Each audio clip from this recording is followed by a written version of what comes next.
Imagine a church without prayers.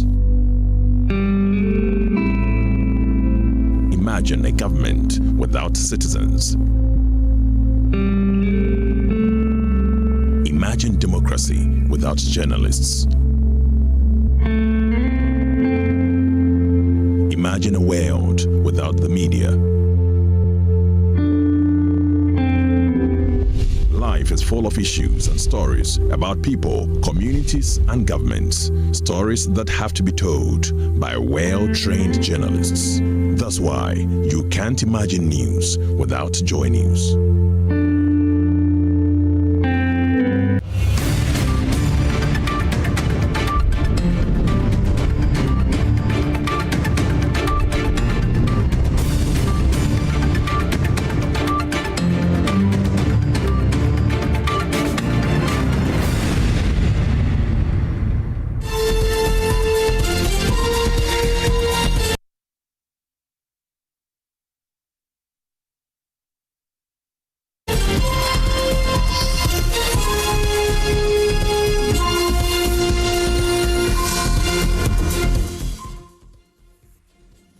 Good afternoon. Welcome to The Pulse. This broadcast is live on DSTV channel 421, GoTV channel 125, and on all our social media handles. We're JoyNews on TV.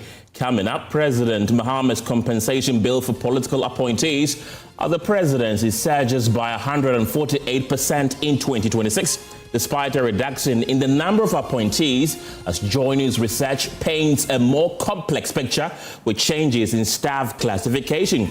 We'll be live at the Jubilee House, where government spokesperson Felix Kwakye-Ofosu is expected to address the growing controversy, plus bring you reactions from civil society and the MPP. With a few hours before the Black Stars World Cup opener, the minority is accusing the government of failing to anticipate and effectively manage the travel complications involving midfielder Thomas Partey, warning the situation could undermine Ghana's campaign. The president formed a committee, and inherent in the committee, there's the Minister of Foreign Affairs. What was he supposed to do? Was he part of the committee? For some of these reasons. So if you do not do or preempt or envisage some of these things and deal with it, we don't need the press release. We don't need it. We have details as the minority says the government must focus less on public explanations and more on securing the players' entry into Canada ahead of the opening fixture. An attempt by lawyers for Chairman Wontumi to withdraw from the high-profile Samra Boy trial has hit a major snag after an Accra High Court dismissed the application, describing it as alien to the law and incompetent. Oil prices fall to their lowest level since March, with Brent crude slipping to nearly $83 a barrel after the U.S. and Iran reached an initial agreement to end hostilities and reopen the Strait of Hormuz. We have details, plus tell you why Ghanaian motorists could soon see the sharpest drop in petrol prices in months as global crude prices continue to slide. 100 students from the Western region explore nature beyond the classroom at Safari Value Eco Park through the sponsor, a KID project. The latest of these and many other stories are coming up in the next 3 hours. The Pulse is brought to you by Defendril Cough Expectorant. Defendril, breathe easy, feel better. I'm Kenneth Gyasi. See you in a moment.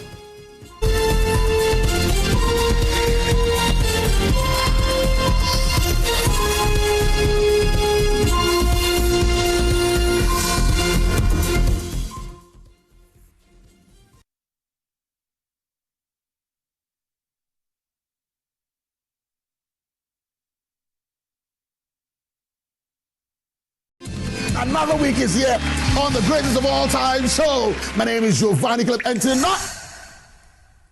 tonight we're bringing you talent. Contestant number one, let's bring Baby Girl. Let's bring. You did it for you. Cut. Oh, there is a leakage. Where's the plumber? For quality and durability, insist on Syntex pipes. If you want quality, this be where you belong. Strong, tough, and reliable. Your perfect match to your trusted Syntex pipe. Syntex pipe, it dey carry water, no wahala. Syntex pipe, it dey make water dey flow. Syntex, strong, tough. Hi, now let me share my wildlife experience with you at Safari Valley Eco Park. Welcome to Safari Valley Eco Park. Our electric shuttle pulled up, and in no time our tour began. We were surrounded by wildlife from the moment we entered the Eco Park. We were greeted by experienced tour guides who took us through orientation and how to better enjoy the experience. Watch these animals roam freely in their natural habitat undisturbed by our presence. We saw zebras, sable antelope, brown crane, mara, silky chicken, nyalas, Shetland ponies, and so many animals I just couldn't keep up. Our tour guides taught us so much about the wildlife, their behavior, and how to interact with them. I even fed them. We also went fishing on a man-made canal. Then we took a break to have lunch in this serene environment. All this amazing experience for this price for adults, this price for teenagers. It's a bargain. As the sun began to set, it was time to go back home, but not before dinner by the campfire. It has been a thrill of a lifetime, and I can't wait till my next visit. Safari Valley Eco Park, bringing you closer to nature. Hello, my name is Pamela from Customer Service. Please revalidate your account by texting your Ghana card number to 0500,000 247. Hey, Abili, wabadim. Madam, give me the numbers behind your ATM card. I'm calling from the head office. An email was delivered across to our customers this morning. Confirm if this is your bank account. 100,100,100. Thanks for sending your bank card details. Send the OTP now to avoid cancellation. EcoBank will never call, email, send an SMS asking for your PIN, OTP, bank card, or Ghana card details. Don't get played. EcoBank, the Pan-African Bank. Hello, please, I'm calling from Customer Experience Center.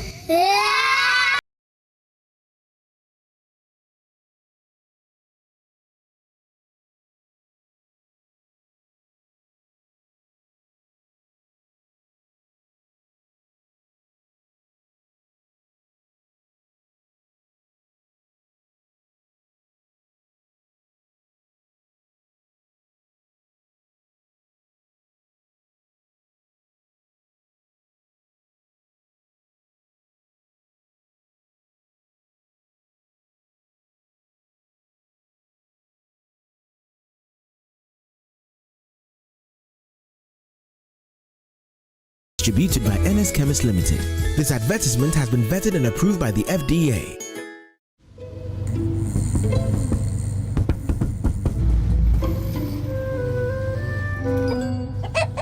Numerous cases of people falling asleep have been reported across the African continent. No one can explain this phenomenon. With 24/7 FIFA World Cup coverage, sleep can wait. Everything can wait. Catch all 104 matches from as little as 98 Ghana cedis only on GoTV.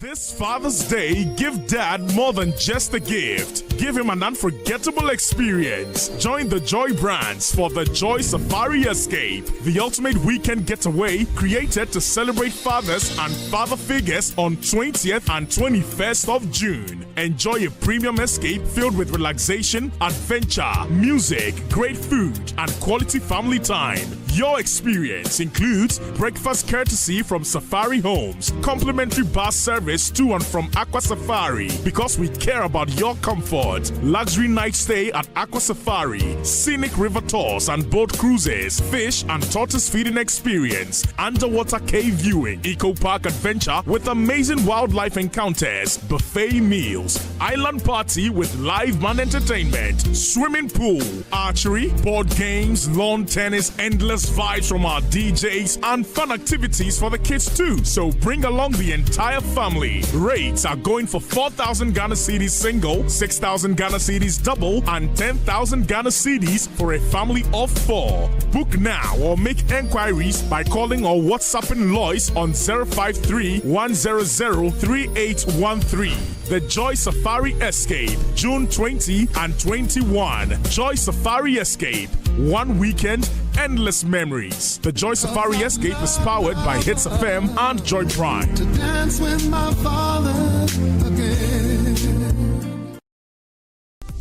Did you know that Ghana currently spends more than 8 billion Ghana cedis annually importing food that can be produced locally? That is why this June, Joy Business and the Super Morning Show, in partnership with the Federation of Associations of Ghanaian Exporters, FAGE, bring you the Joy Agribusiness Month 2026 under the theme From Soil to Sovereignty, Building Ghana's Agricultural Self-Reliance Through Innovation. Join us on the Joy Super Morning Show, Joy News, and across Joy Business platforms for a month-long national conversation on Ghana's food security and agribusiness future. Week 1 focuses on government policy, trade and financing for food sovereignty. Week 2 explores research, innovation, mechanization. Week 3 examines infrastructure, value addition, youth participation and agricultural financing, while Week 4 highlights opportunities across key horticulture value chains. The final week looks at consumer power and Ghana's roadmap to food sovereignty by 2030. Stay tuned to Joy FM and Joy News.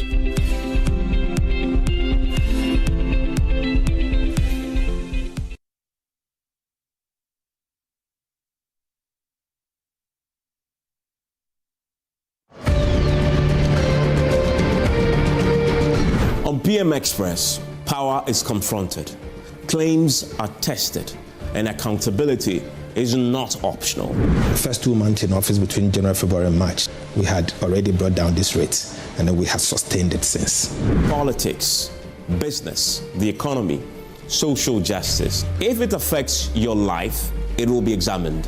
If it shapes your future, it will be interrogated. You ever sitting there today and you see me sweating, I'm answering your question, you in the comfort of your chair putting all these questions to me.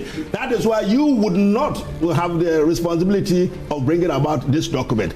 No safe spaces for evasion, no comfort in half-truths, just facts, pressure, and the courage to stay with the question until the answer comes. Your word says, my words were, those listen, on Compact Plus, you pay 570 and you get more channels. Evans, that moves you. This is the speech. To the speech I read yesterday is what I'm holding here. You didn't read the speech. You didn't write it. I wrote it and I read it. Because democracy demands scrutiny and the public deserves clarity.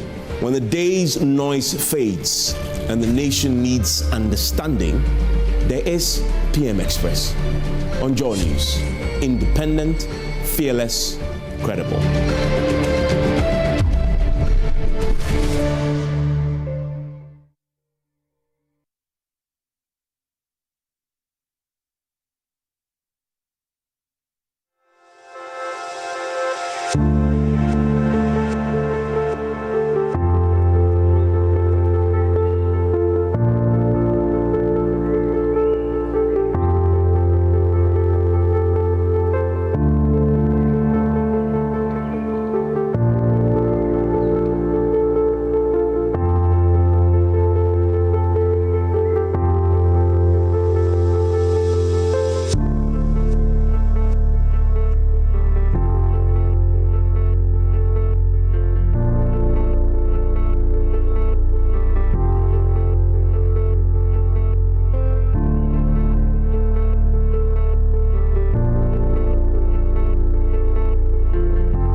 Hello again. The presidency is smaller under President Mahama, but the cost of compensation is projected to rise by more than 148% in 2026, raising fresh questions about the true cost of running the Jubilee House. Well, the presidency in 2025 shared more than 120 political appointees and over 100 staff, compared with the last publicly available figures from 2023. Well, President Mahama had 233 political appointees at the Jubilee House last year, down from 357 in 2023. Yet, despite the smaller headcount, compensation of employees at the presidency is projected to more than double this year. An analysis by JoyNews Research also suggests that changes in how some positions are classified may make direct comparisons between the two administrations more complicated. A member of our research team, Caleb Ziblim, has been providing details. If we compare the numbers in 2023, that's the last publicly available data. 2023, the presidency had 357 political appointees. Now, this is not the total staff of the presidency. The total staff is about 900 in 2023. But then for political appointees, we had 357 in 2023. In 2025, that's the new administration. They have now.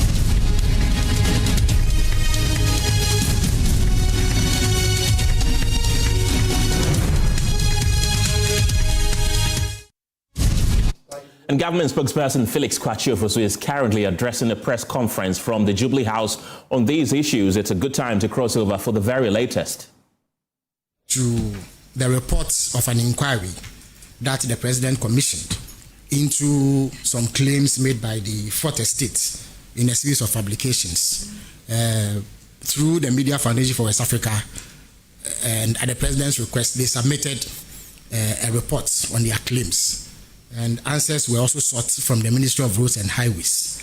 And a determination was made as to whether or not there was basis for any further action on the back of the claims that were made. So the report for that is ready, and I'll share that with you. So I will speak to these three issues. Now, the first issue relating to reports of the resignation of Justice A.B. Akufo. I can confirm that indeed Justice A.B. Akufo has resigned from her position as a member of the Council of State. She submitted a letter in September 2025 to the president indicating her desire to resign. She did not disclose the reason for wanting to resign. When the president received the letter, he was required then to indicate his acceptance of the resignation. But at the behest of the Council of State, he had to hold on because they said they wanted to engage Justice Akufo to see if there was some grievance that she had that was informing the resignation and whether or not there was a way that it could be addressed. So they asked the president to hold on with the acceptance. But they got back and said that they had engaged, and as far as they were concerned, the resignation could be accepted. So the president has formally accepted her resignation, and she's no longer a member of the Council of State. The law is clear on what processes to undertake to replace her, and that is going on as we speak. So in due course, a replacement will be announced for Justice Akufo. Regarding Dr. Bosman Asari, I can also confirm that he has submitted a letter to His Excellency the President indicating that effective 31st July 2026, he would resign his position as Deputy Chairperson of the Electoral Commission. He gives a reason for his resignation, which is that he wants to go back to academia and pursue his career as a staff of the University of Ghana, and conveyed his thanks and appreciation to the President and people of Ghana for giving him the opportunity to serve in that capacity. We are also aware that a second chairperson, in the person of Mr. Samuel Tete, has also gone on retirement as, I beg your pardon, a member of the Electoral Commission or a deputy chairperson. And in that regard, processes are underway. Indeed, the Council of State has already been given a nominee, which they are considering. And once that process is completed, an announcement will be made in terms of the replacement for Mr. Tete. And then in due course, a replacement will be found for Dr. Bosman Asari. So I can confirm the resignation of these two people. The second issue I want to raise has to do with the list of presidential staff. In fact, in the first quarter of this year, in compliance with the laws of Ghana, His Excellency the President presented a list of persons who work at the presidency. And the list has been published, so you are already aware of its content. There were 233 political appointees, and then 575 civil and public servants, making a total of 808. Indeed, President Mahama promised to slash down the number of political appointees and people who work at the presidency, the same way he promised to reduce the number of ministers and deputy ministers, and he's done exactly that. Now, if you compare this to the 2024 list, which incidentally President Mahama also submitted last year, even though the list was made up of people who were appointed by President Akufo-Addo, because President Akufo-Addo was not in power as of the deadline that the law gives for the list to be presented. President Mahama submitted it. There were 953 people who worked at the presidency under President Akufo-Addo in 2024, made up of 355 political appointees and 598 civil or public servants. We know that the list of people who work at the presidency had become topical, and combined with the number of ministers that existed under President Akufo-Addo, it raised significant public concern. So President Mahama vowed to reduce the numbers, and he has kept faith. In respect of ministers, currently there are 58 ministers, even though the president promised to work with 60.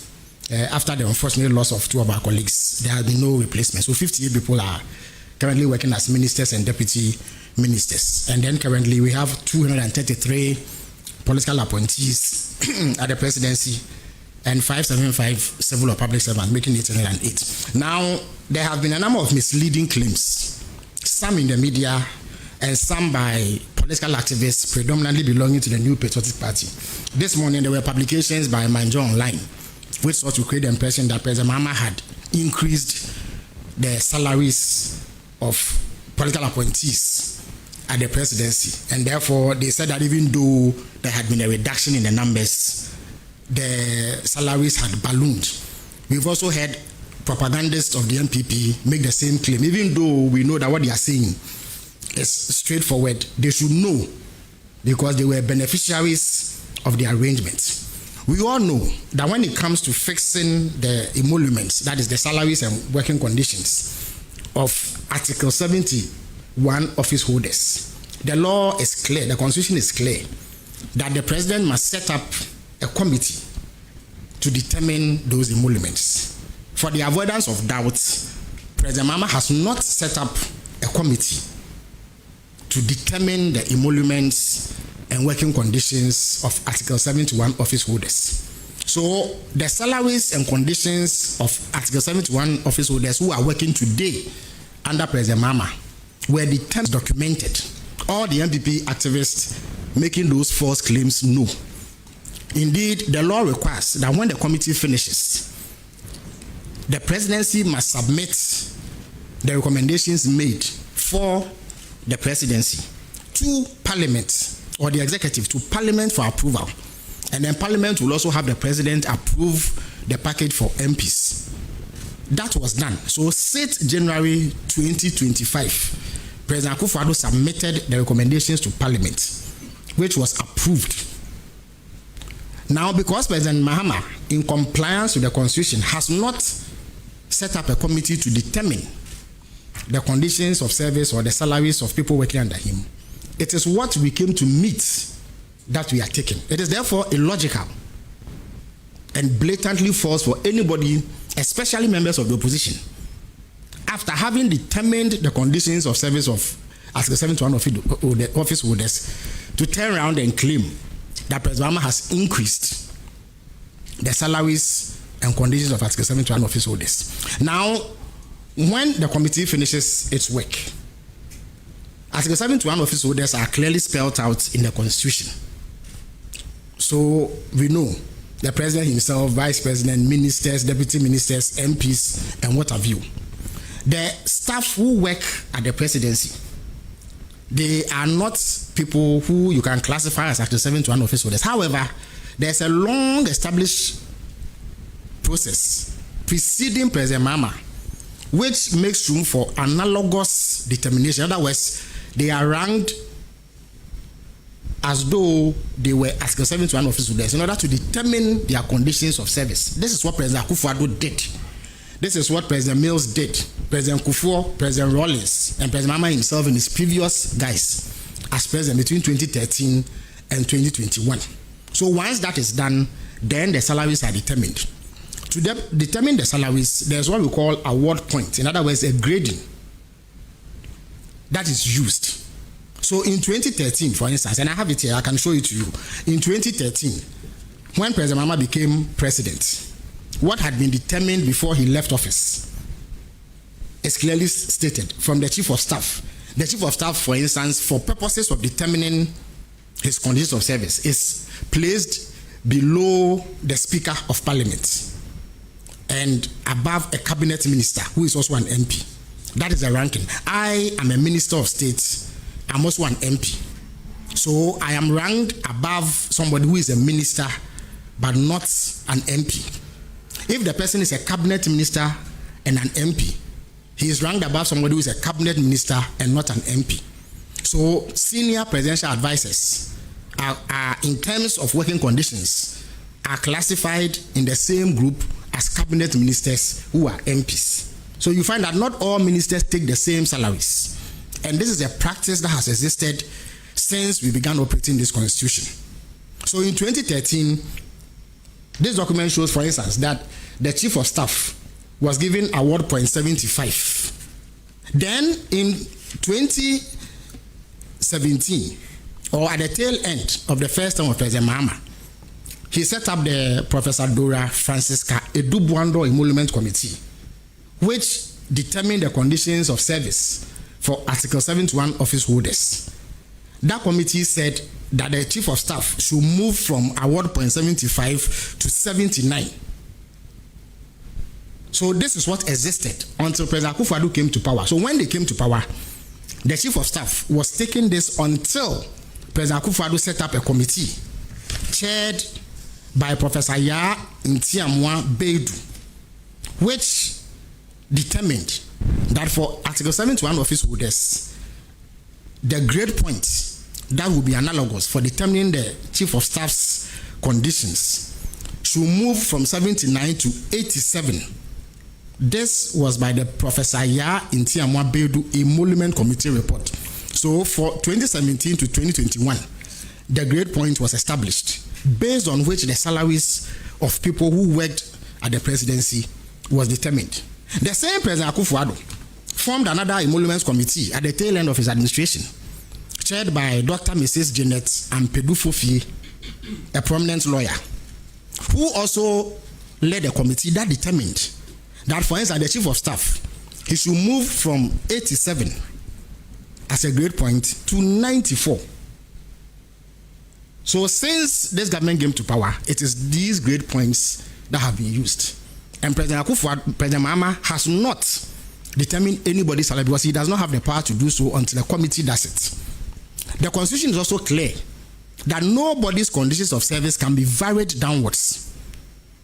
So President Mahama cannot on his own say that I have reduced the grade points that is used to determine the salary as determined by the constitutionally constituted committee that looked into it. It is when President Mahama sets up a committee to look into the emoluments that the committee may make these recommendations.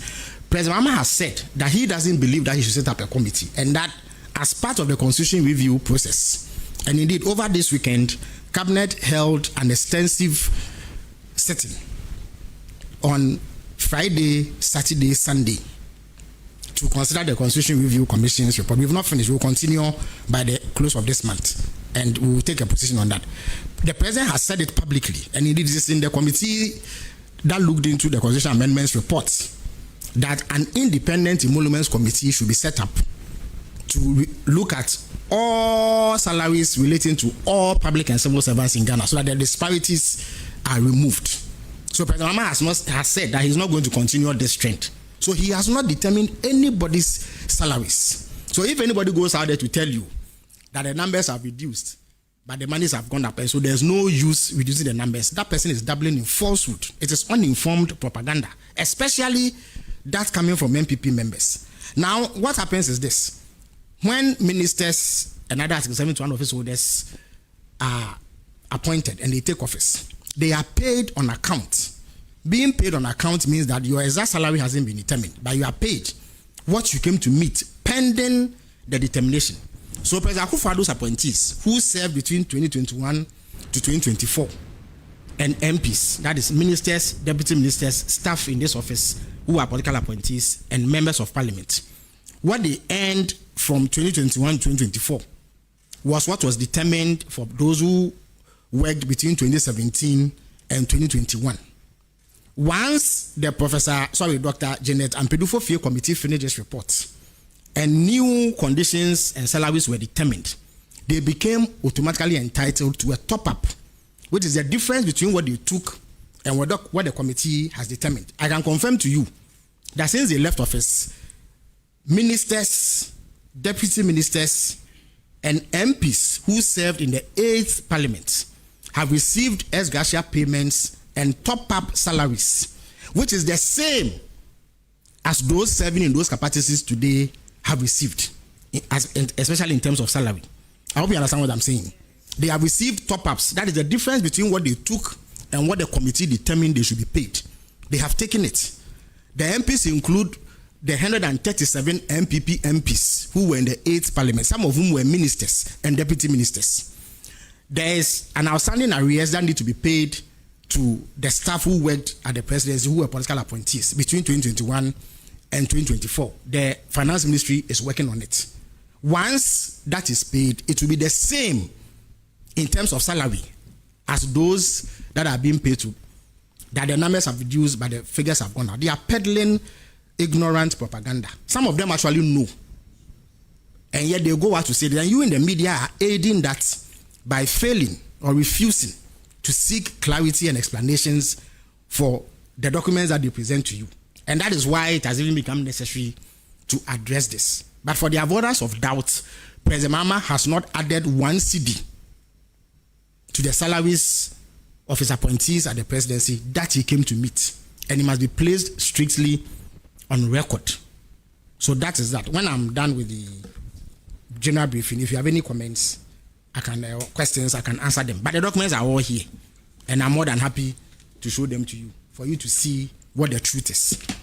Exactly the point. Now, all of you recall that sometime this year, about a month or two ago, the Fourth Estate published what they said was a report which they claimed showed abuse in the award of contracts at the Ministry of Roads and Highways.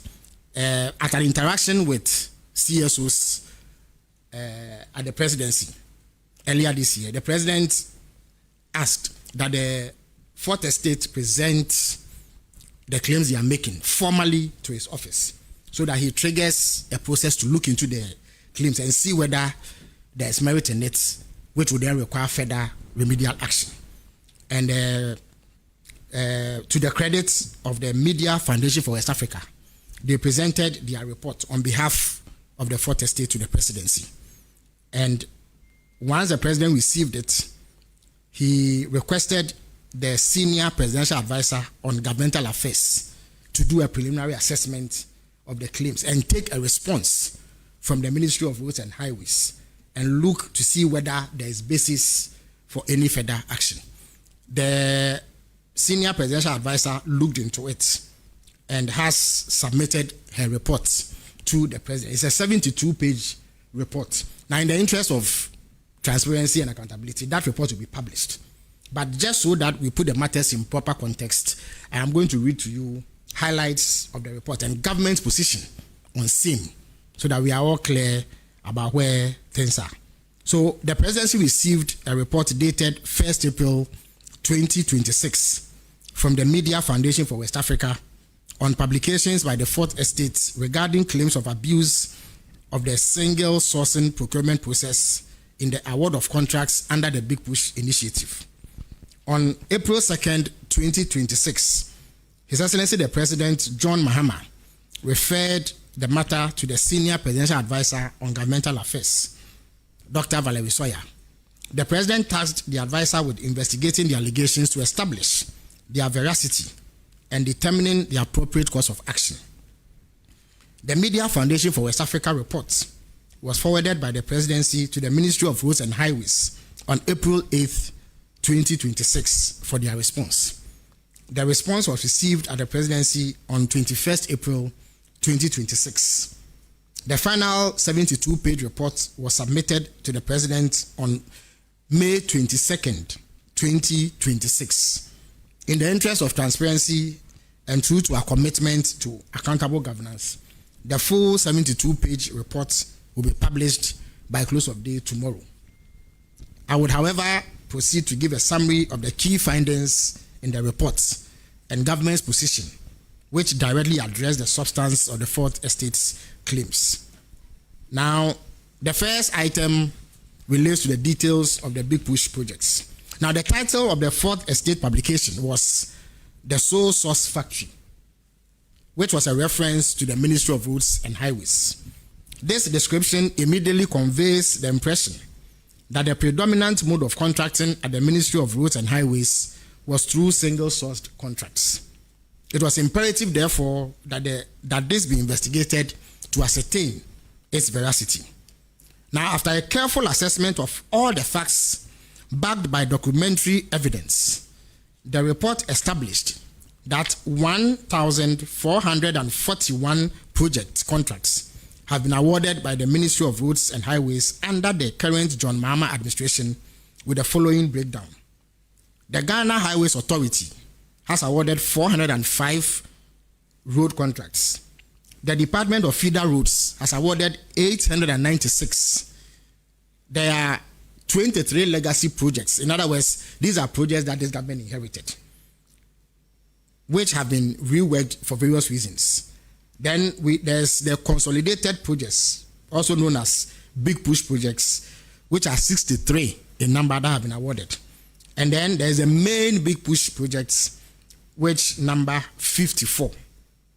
Out of a total of 1,441 projects, 1,301 were awarded through open or competitive tendering. So 1,301 out of 1,441 projects were awarded through open or competitive tendering, and these were publicly advertised, and they are verifiable. The remaining 140 were awarded under the Big Push initiative.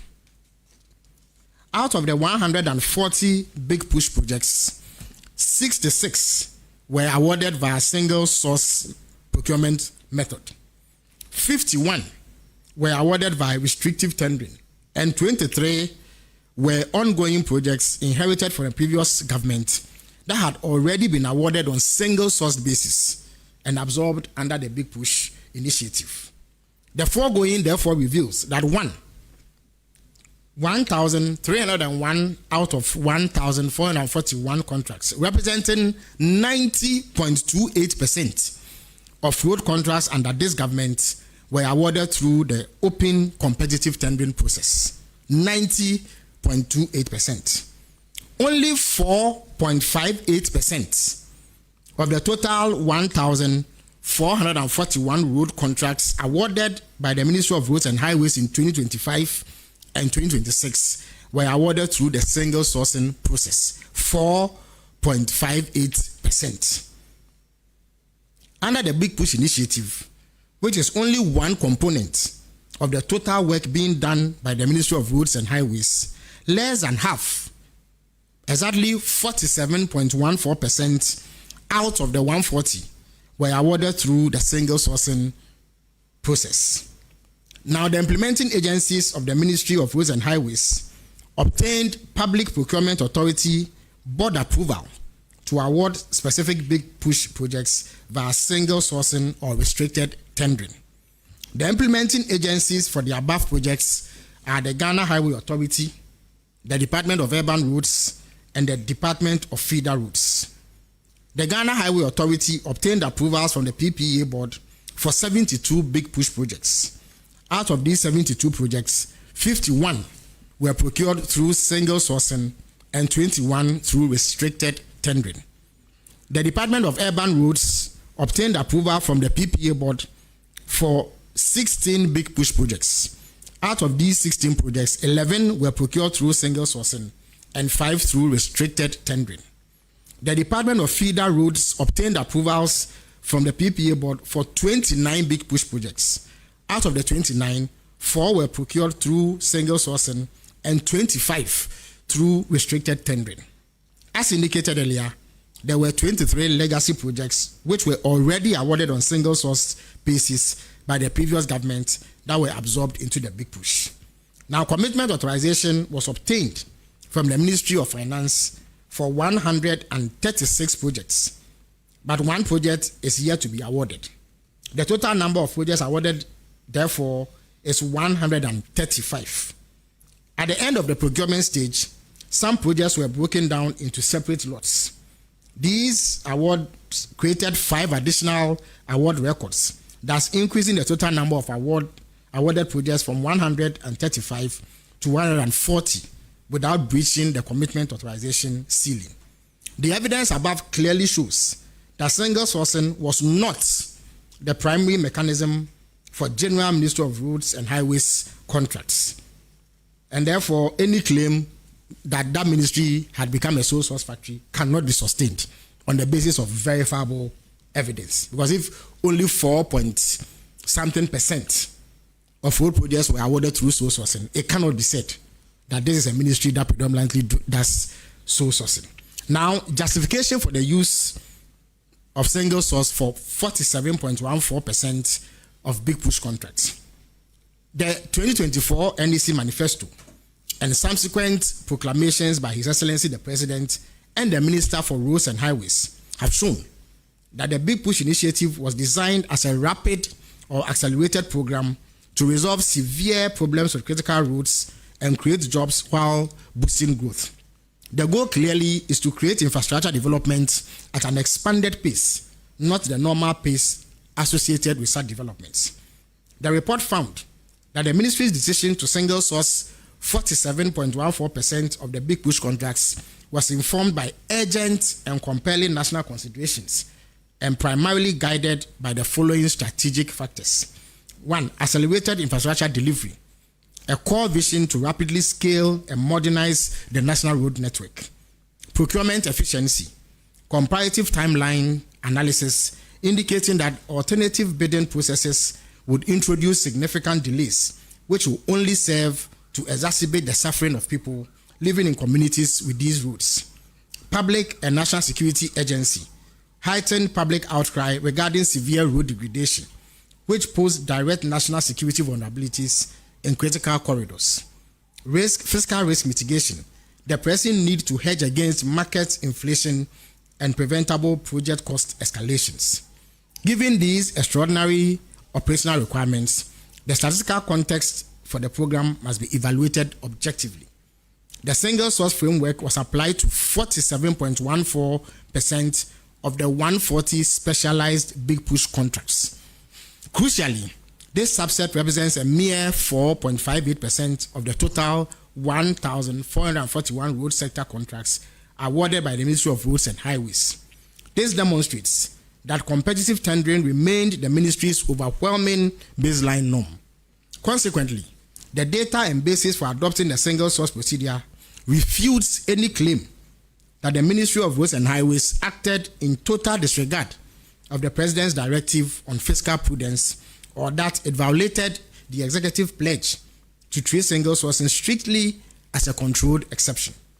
The report therefore concludes that Ministry of Roads and Highways did not breach any procurement laws by using the single source procurement process prescribed in the Public Procurement Act 2003, that is Act 663 as amended.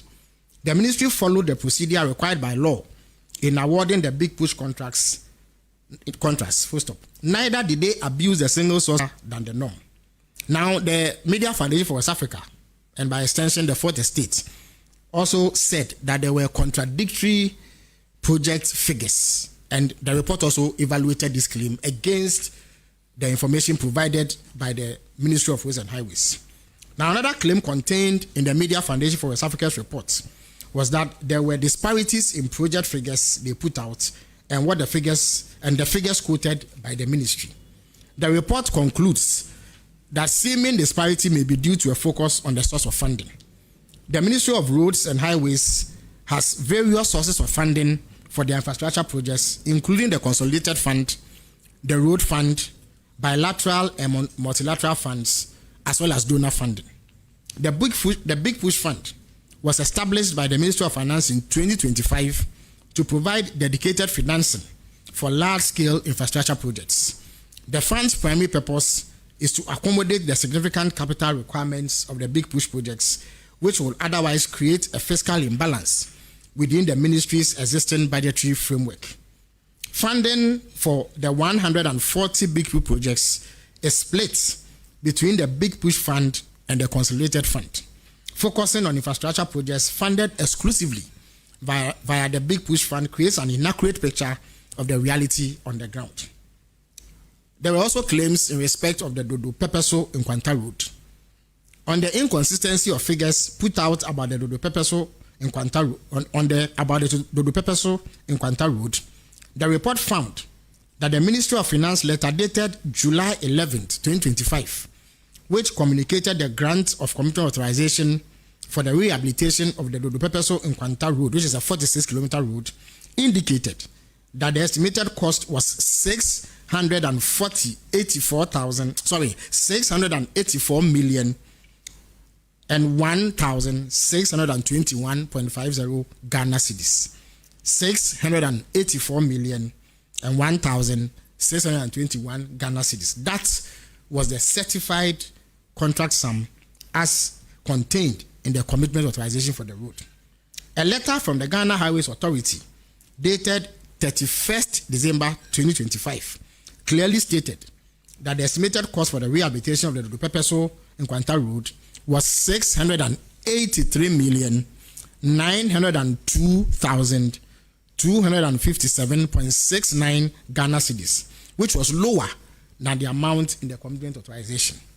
If the estimated cost for the road was listed or published anywhere by the Ministry of Roads and Highways as 804 million, as alleged by the Fourth Estate and the Media Foundation for West Africa, this could only have been a genuine typographical error, since the commitment authorization does not allow an amount higher than 684 million for payment for the rehabilitation of the Dodo Pepeso Nkwanta Road.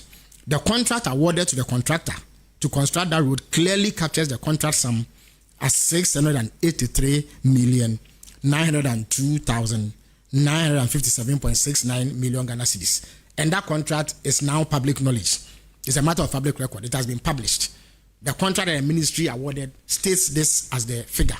So if any other figure appears anywhere and not in the contract, this is clearly an error which cannot form the subject of any serious inquiry. Beyond a genuine error in stating the figure in the list of projects they publish, this does not raise any issue of impropriety whatsoever. The amount of money that the government of Ghana is bound to pay the contractor for the execution of that project is captured in the contract. No other figure will suffice. So it's important that we don't raise red herrings when the issues are very, very clear. Now, there's an issue involving a company called Growth 82 Global Limited. The Media Foundation for West Africa also alleged in their reports in reference to Growth 82 Global Limited and the rehabilitation of the Dodo Pepeso Nkwanta Road project that the letter W was omitted by the ministry in the word growth, making it growth to avoid public scrutiny.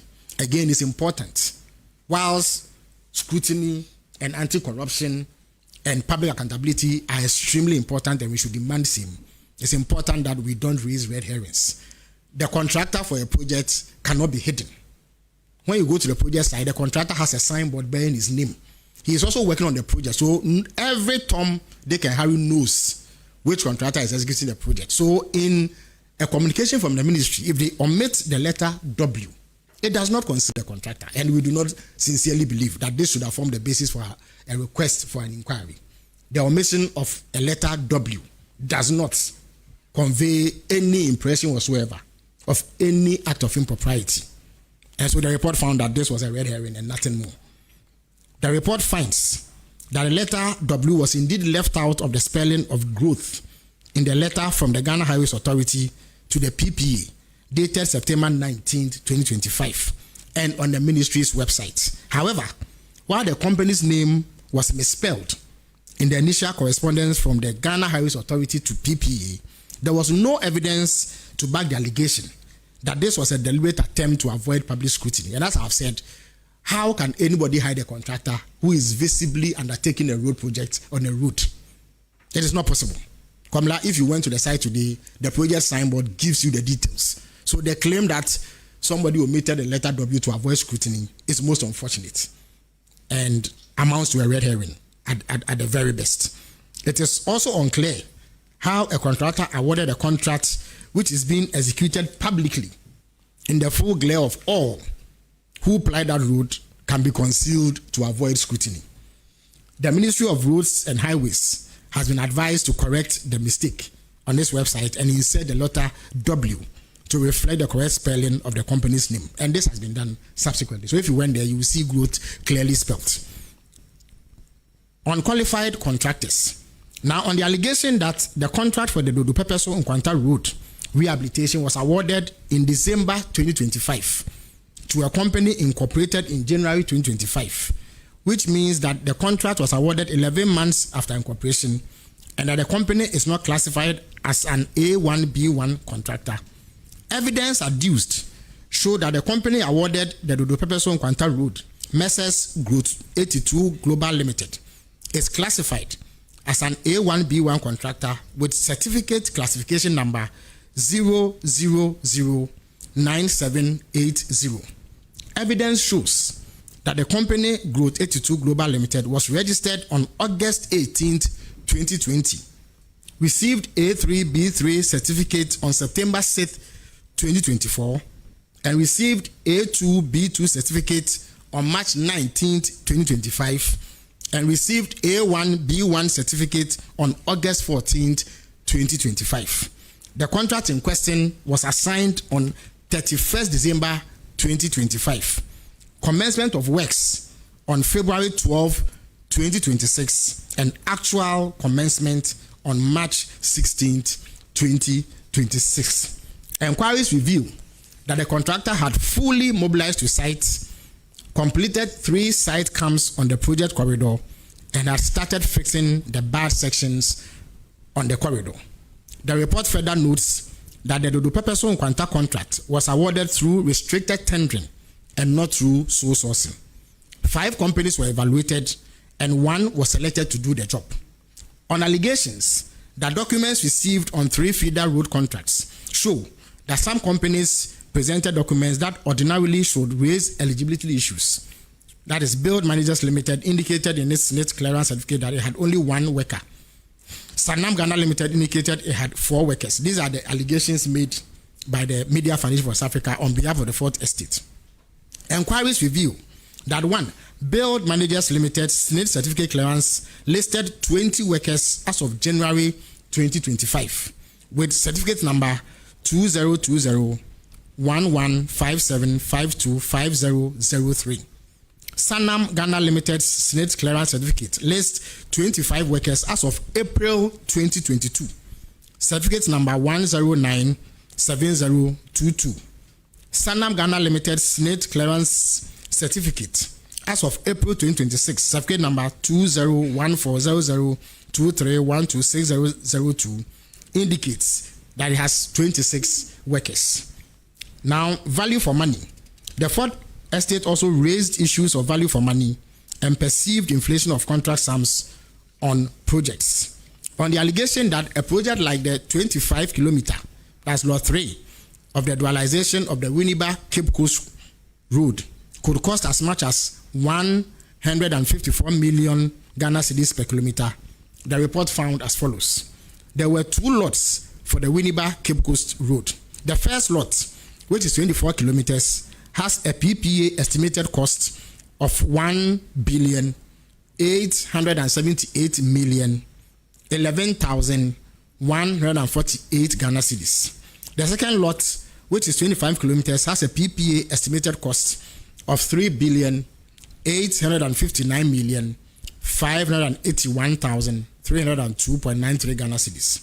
The explanation preferred for the higher cost per kilometer of the second lot is that the two projects have different scopes of work, even though they are almost the same in length. So the same length, but different scope of works. Apart from rehabilitation of the existing carriageway, construction of a new carriageway, service roads, and footbridges, the scope of the second lot further covers 3 grade separated systems, a 1,200 meter viaduct over existing alignment, and 4 long span river bridges.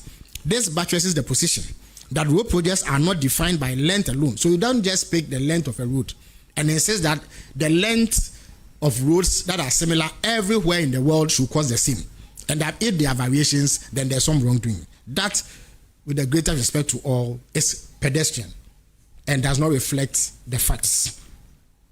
So this buttresses the position that road projects are not defined by length alone, as costs are significantly influenced by factors such as terrain conditions, pavement design, drainage and bridge requirements, utility relocation, and the overall scope and complexity of works. It has also been suggested by the Fourth Estate that the construction of Dodo Pepeso Nkwanta will cost more than the original works done and inaugurated in 2016, and that there was something untoward about this. In other words, the new contract for the Dodo Pepeso road is higher than the cost of fixing that road in 2016. And so the Fourth Estate and the Media Foundation for West Africa say that this in and of itself shows that there's some wrongdoing. It has also been suggested that the road was asphalted, and President Mahama praised the quality of work done when inaugurating the road in 2016, and that this gave credence to the claims of inflation.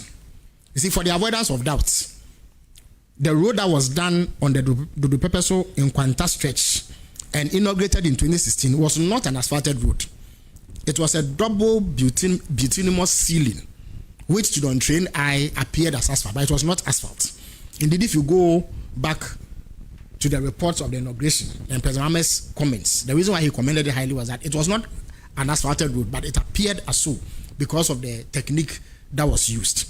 The current scope of works on the road includes 1, scarification of the existing bituminous surface, new 600 millimeter U-drain, new 6 kilometer trap drain, natural gravel sub-base, new crushed rock base, 200 millimeters thickness, new asphaltic binder, new asphalt concrete wearing surface, and new road furniture. It is now going to be an asphalted road with all these new additions. So surely it is going to cost more than the previous one that was not asphalted. So there is no basis for the claim of inflation when all the facts are assembled. It is therefore this expanded scope of works that accounts for the higher costs. On the allegation that the 146 million Ghana cedi 9-kilometer Apeguso in Pakadan feeder road, the 35.7 million Ghana cedis is allocated. So let me take it again. On the allegation that in the 146 million Ghana cedi 9-kilometer Apeguso in Pakadan feeder road, 35.7 million is allocated for the maintenance of the feeder roads headquarters, and the same maintenance of feeder roads headquarters is allocated under 5.2 million Ghana cedis in the contract for the upgrading of Akosombo, Jekiti, Kudikope, and Yeniama to Sedon feeder roads. The report found that the original Apegusu in Pakadan road contract included a provisional sum of 30 million Ghana cedis for the maintenance of the Department of Feeder Road Head Office building. The original Akosombo, Jekiti, Kudikope, and Yeniama to Sodom Feeder Road contract included a provisional sum of 5 million Ghana cedis for the maintenance of the Department of Feeder Roads Head Office building.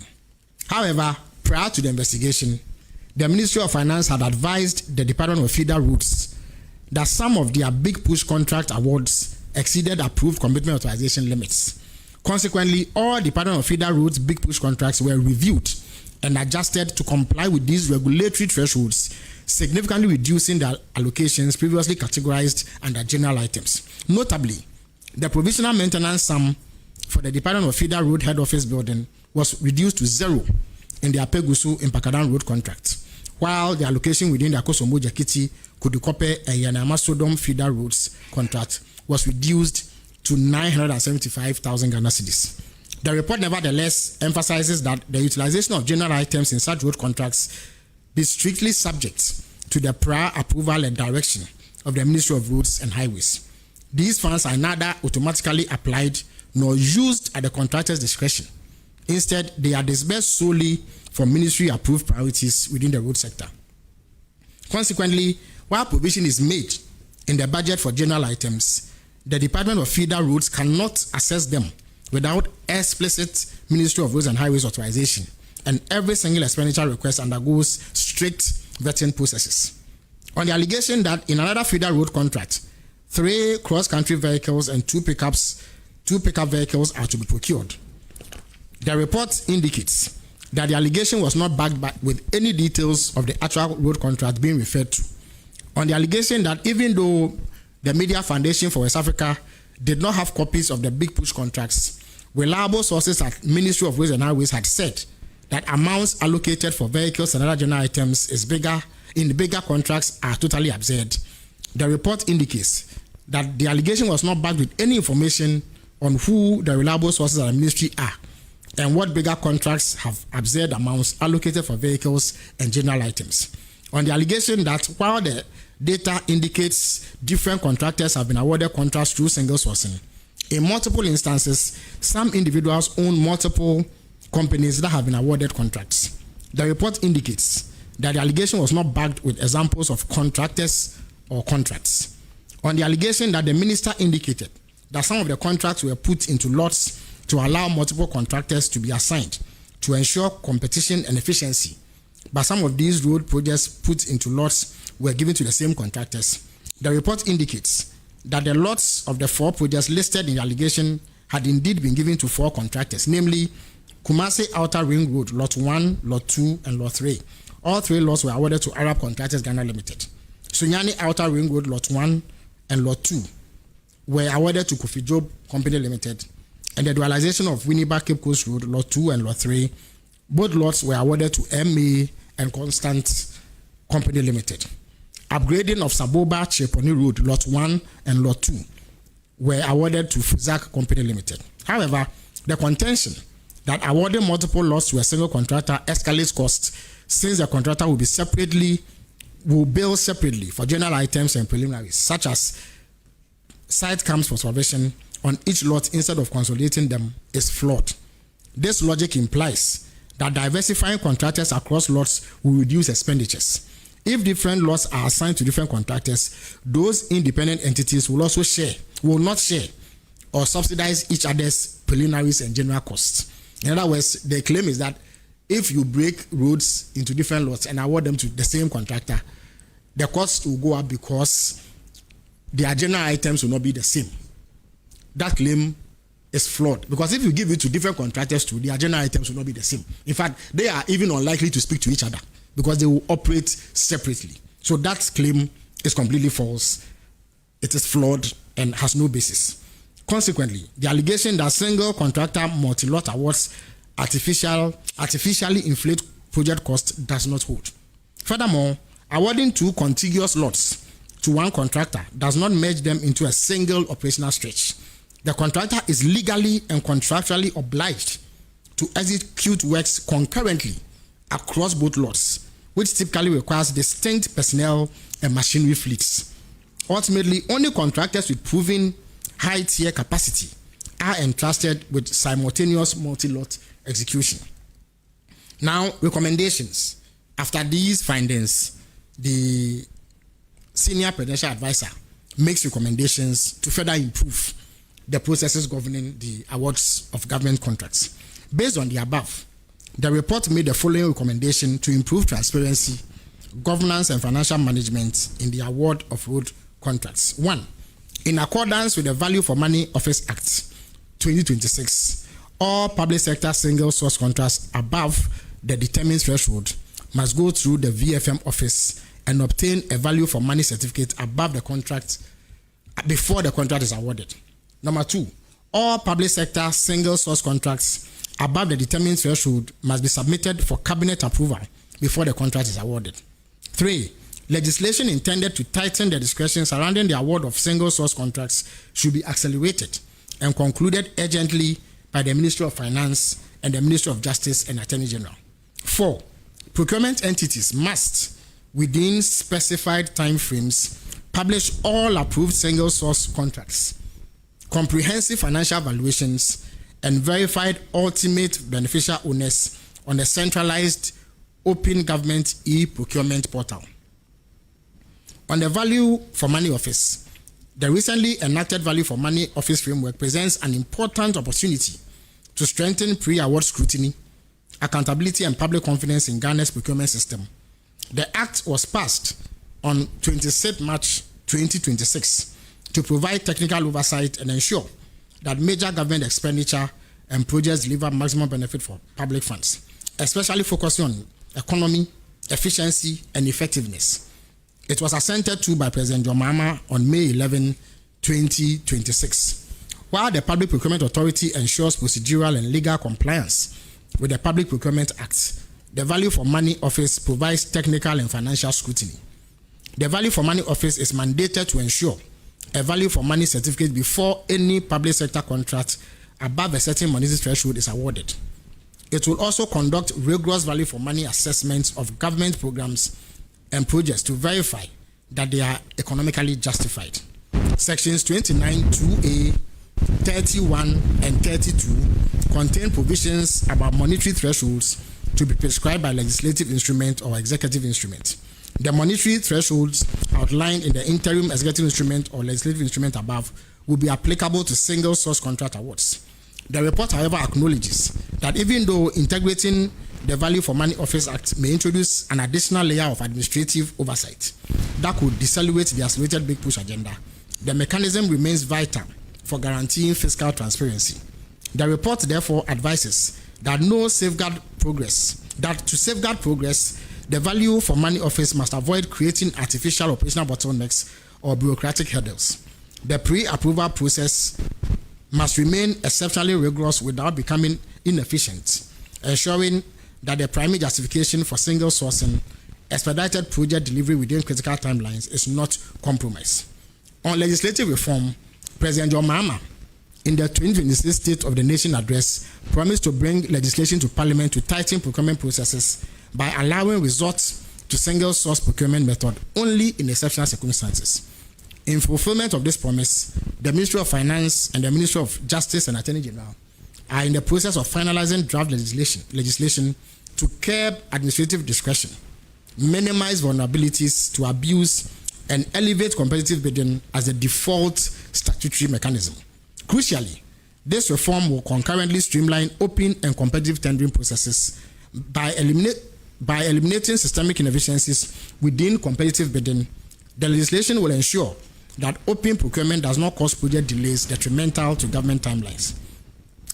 On cabinet approval, making cabinet approval mandatory for high-value single-source contracts introduces a critical layer of executive oversight to Ghana's public financial management. To strengthen fiscal discipline, cabinet approval should be made a mandatory prerequisite prior to the award of any single-source contracts. Contracts subject to this executive oversight must either meet the predefined financial thresholds established under the Value for Money Office Act 2026 or fall within specific limits explicitly determined by Cabinet. On publication of procurement calendars, adopting open data disclosures as a permanent systemic feature of the public procurement cycle is critical to restoring public trust. Procurement agencies must, within specified timeframes, publish all approved single-source contracts, comprehensive financial valuations, and verified ultimate beneficial owners on a centralized open government e-procurement portal to dismantle any perception of patronage. Now, in conclusion, from the above analysis, the Ministry of Roads and Highways did not abuse the single-source procurement process in the award of project contracts or in the big push contracts. The ministry acted within legal provisions and bona fide boundaries regarding the big push contracts. The report, however, indicates that there seems to be a strong public aversion to single sourcing unless reserved for genuinely exceptional circumstances. Even though current legislation takes care of these sentiments by providing the exceptions when single sourcing may be applied, it will be advisable to further restrict administrative discretion in the evaluation of future single sourcing applications. Thus, even though the Ministry of Roads and Highways acted within the existing provisions of the Public Procurement Act 2003, Act 663, as amended, and obtained the necessary approvals for single sourcing, public concerns highlights the need for stronger institutional transparency, enhanced public disclosure, and proactive independent oversight mechanisms. The report recognized the transparency efforts demonstrated by the Fourth Estate and the Media Foundation for West Africa as serving as an essential role in fostering public accountability and bringing procurement data to national attention. In other words, government highly values the efforts made by the Fourth Estate and the Media Foundation for West Africa to shed light on some of these matters, to hold government to account and ensure that there is further transparency in what government does with the resources of the people. And we thank them dearly for that effort. We also acknowledge their roles in unearthing some wrongdoing, especially in the national service case and other exposés that they've been doing over the years. We hope to continue to partner them going forward to address any gaps that may exist in public accountability. The report concurrently recognized the commitment of the Ministry of Roads and Highways to executing the Big Push agenda, which reflects a clear imperative to accelerate infrastructure development, stimulate job creation, and drive economic growth. The report concludes by stating that the Public Procurement Authority Board, the Value for Money Office and Cabinet must function in tandem to ensure that accelerated national infrastructure initiatives such as the Big Push agenda are executed with optimal financial scrutiny and structural integrity. So, in the absence of any other evidence to the contrary, the President has accepted this report and wants the recommendations made for improvements in the administration of public procurement to be carried out. But beyond that, no further action is required, as the evidence that has been put forward shows. Thank you very much. If you have any question on the three issues that I've raised, I will take them now. Yes, as usual,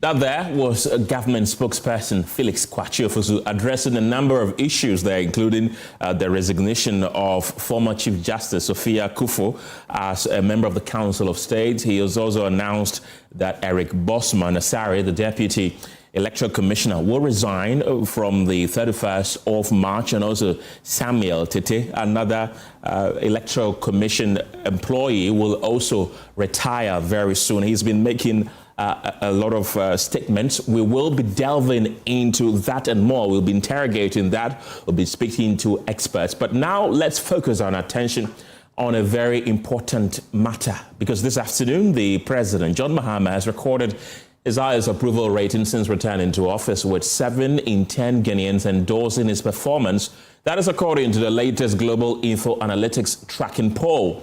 The survey puts the president's approval rating at 71%, affirms regular tracking polls since 2020. Well, the findings also suggest growing optimism about the country's direction, living standards, and the fight against corruption, even as unemployment, the economy, and power supply remain major concerns for many citizens. Executive Director of Global Info Analytics, Musa Dankwa, is joining me here in the studio to break down the numbers and what they reveal about the national mood. Mr. Dankwa, welcome to the program. That is a very big figure for a president to enjoy such a high approval rating 17 months into his government. Give us the rundown, run us through. Look, this survey was conducted among nearly 9,000 Ghanaians, with the majority of them, around 85%, being done in the field face-to-face across 84 constituencies in all the 16 regions. Now, what you will notice is that, first, the direction of the country. How many people are saying Ghana is now headed in the right direction? That number is now 66%. It was 65% in March, up 1% this time around. Those who say wrong direction has declined from 28 to 27%. And those who have no opinion has remained unchanged in the last period. Now, across every region, everybody says right direction, except in Ashanti region, where a slim majority said wrong direction, 47, and right direction, 46%. And in the northern region, 48 are saying wrong direction, and 47 are saying right direction. Now, if you go to the key stuff, standard of living, in this country, how people perceive that standard of living affects the way they see the president and the government. Has it gotten worse? What is the situation like? In today's poll, 57% of Ghanaians say that their standard of living has improved compared to last year. That number is slightly down 1% with the margin of error, so virtually the same. Those who say it has worsened, normally if it's getting bad, this tend to anger people and rate you low. That number has remained unchanged as well. And those who say it is unchanged also has remained unchanged, 23. And those who say they have no opinion, slightly up by 1%. Now, again, across the entire country, most regions say it has improved, except I think Ashanti region, but slight majority say that it's gotten worse. Now, if you look at the question of improvement in the future, are you optimistic things will improve in the future? If this data trends downward, it means people are getting worried, and that may reflect in the approval rating or disapproval rating. Here, 68% are saying that they believe things will get better in the next 12 months. That number was 68 last time, so no change. Then you look at those who are saying, no, it will get worse. 22% was saying that in March, now 21%. And those who have no opinion climbed from 10% to 1%. So barely no movement in that period. Now, when it comes to corruption perception state, do you believe that corruption in today's terms is improving, or is worse, or unchanged? Lower, 54% now say it is improved. Before it was 56. And the worsen was 18, now 21. Unchanged, 21, now 20. So all this data kind of points to a stable polling number, which means that the president may be more popular than this data. So they may have an issue with a certain aspect of governance, but it doesn't affect them in the way they rate him. That's quite interesting. It's quite interesting because you say that the outlier here is the Ashanti region. Yes, they seem to be on the fence. They seem to be the outlier here. But which region gives him the highest approval rating? Now, if you look at approval rating, highest comes from Savannah, his whole own region of Savannah. Okay. Savannah. Savannah is 86% in Savannah. Then you have 82% in Western North. And 74% in OT, 73 in Greater Accra, 71 in Eastern Region, 70 in Ashanti Central Region, 74 in Bunu East. Even Bunu is 80%. In the Ashanti Region, 55% approve. Majority in Ashanti Region still approve him, compared to others who disapprove him. So you could see a broad support in terms of approval rating, which is slightly different from those who say right or wrong direction, because they see the president different from the direction of the country. So I'm looking at the approval, and the first one is a half region, right? 40% approve and 27 disapprove, and 33 no opinion. Right. Let's go through the rest of the... Then you have in Bunu, 80% approve, 16 disapprove. In Bunu East, 74% approve, 16 disapprove. In Central region, 70% approve and 25 disapprove. In the Eastern region, remember this is also MPP stronghold, it used to be. Now it is 71 approve and 16% disapprove. In the Greater Accra, it's 73% approve and 25 disapprove. In the Northeast, it is 52 approve and 27 disapprove. Baumia won the Northeast region in the last election. In the Northern region, approval is 57, disapproval 35. Oti region, 74% say they approve and 20% disapprove. In the Savannah region, 86 approve and 12% disapprove. In the Upper East, it's 63 approve and 26 disapprove. In the Upper West, 73 approve and 21 disapprove. In the Volta region, 76 approve, 12 disapprove. And Western region, 75 approve, 17% disapprove. And Western North, 82% approve and 17% disapprove. You could see that he is much popular. But if you go to the direction of the country, you could see the regions differ in terms of the way they say right or wrong, which means that he's performing above the direction of the country. Usually, when people say right direction, they tend to favor the president. Here, they are saying right direction, but he's moving much above that direction of the country in terms of his personal approval rating. Interesting. And what reasons did they give for his approval rating? What impressed them the most? Look, we don't ask them your reason for approving or disapproving him, but we can glean that from some of this data. Let's say areas of government performance that people think is not doing well. If you go there are key things that determine people's feeling in the country. One is the city's currency stability. Only 4% said they're not doing well there. So it means they're performing on stability of the currency. Performing on cost of living. When people are sad and angry, they are driven by cost of living and stability of the currency. Now that's appeared to have been addressed. On unemployment, it is a big issue in the poll. It's a worrying, it's been there for long, it has to be addressed one way or the other. But they believe you can't tackle it in a single day. Economy broadly, people are also complaining broadly about the economy in general, but they're not as concerned as before. And then the doomsday, which is an issue that is being dealt with currently. So some of these are temporary issues that may go away and that will not necessarily affect the next rating that you may have. Oral, it's been a concern for them. Oral is something that they think the government is not doing well on it. Would that affect the way they approve him? Sometimes no, sometimes yes. Galamsey fight. Some people are saying, no, it's not doing well. So on top 5 issues, you have employment, economy, doomsday, oral, Galamsey, and 24-hour economy being the top 6 issues people are concerned about or saying that the government is not doing very well. It's not quite surprising to see those issues being the top. Let's look at the gender distribution. In terms of gender distribution, how do they perceive the president? No, we didn't analyze that in this report, even though we have it. We didn't go into the gender response. But what we have done is, in some cases, we look at the approval by party affiliation. For example, let me just try and get that to you. Okay, so approval by party affiliation, among MPP voters. 37% approve of his performance, 54% disapprove. Among the NDC, 61, I think it's 91% approve and 6% disapprove. Among floating voters, it's 65% approve and 22% disapprove. United Party or UP, 61 or 64 approve, 27 disapprove. GCPP. So here you can see all the political parties approve of his performance except MPP. Not surprising there. No.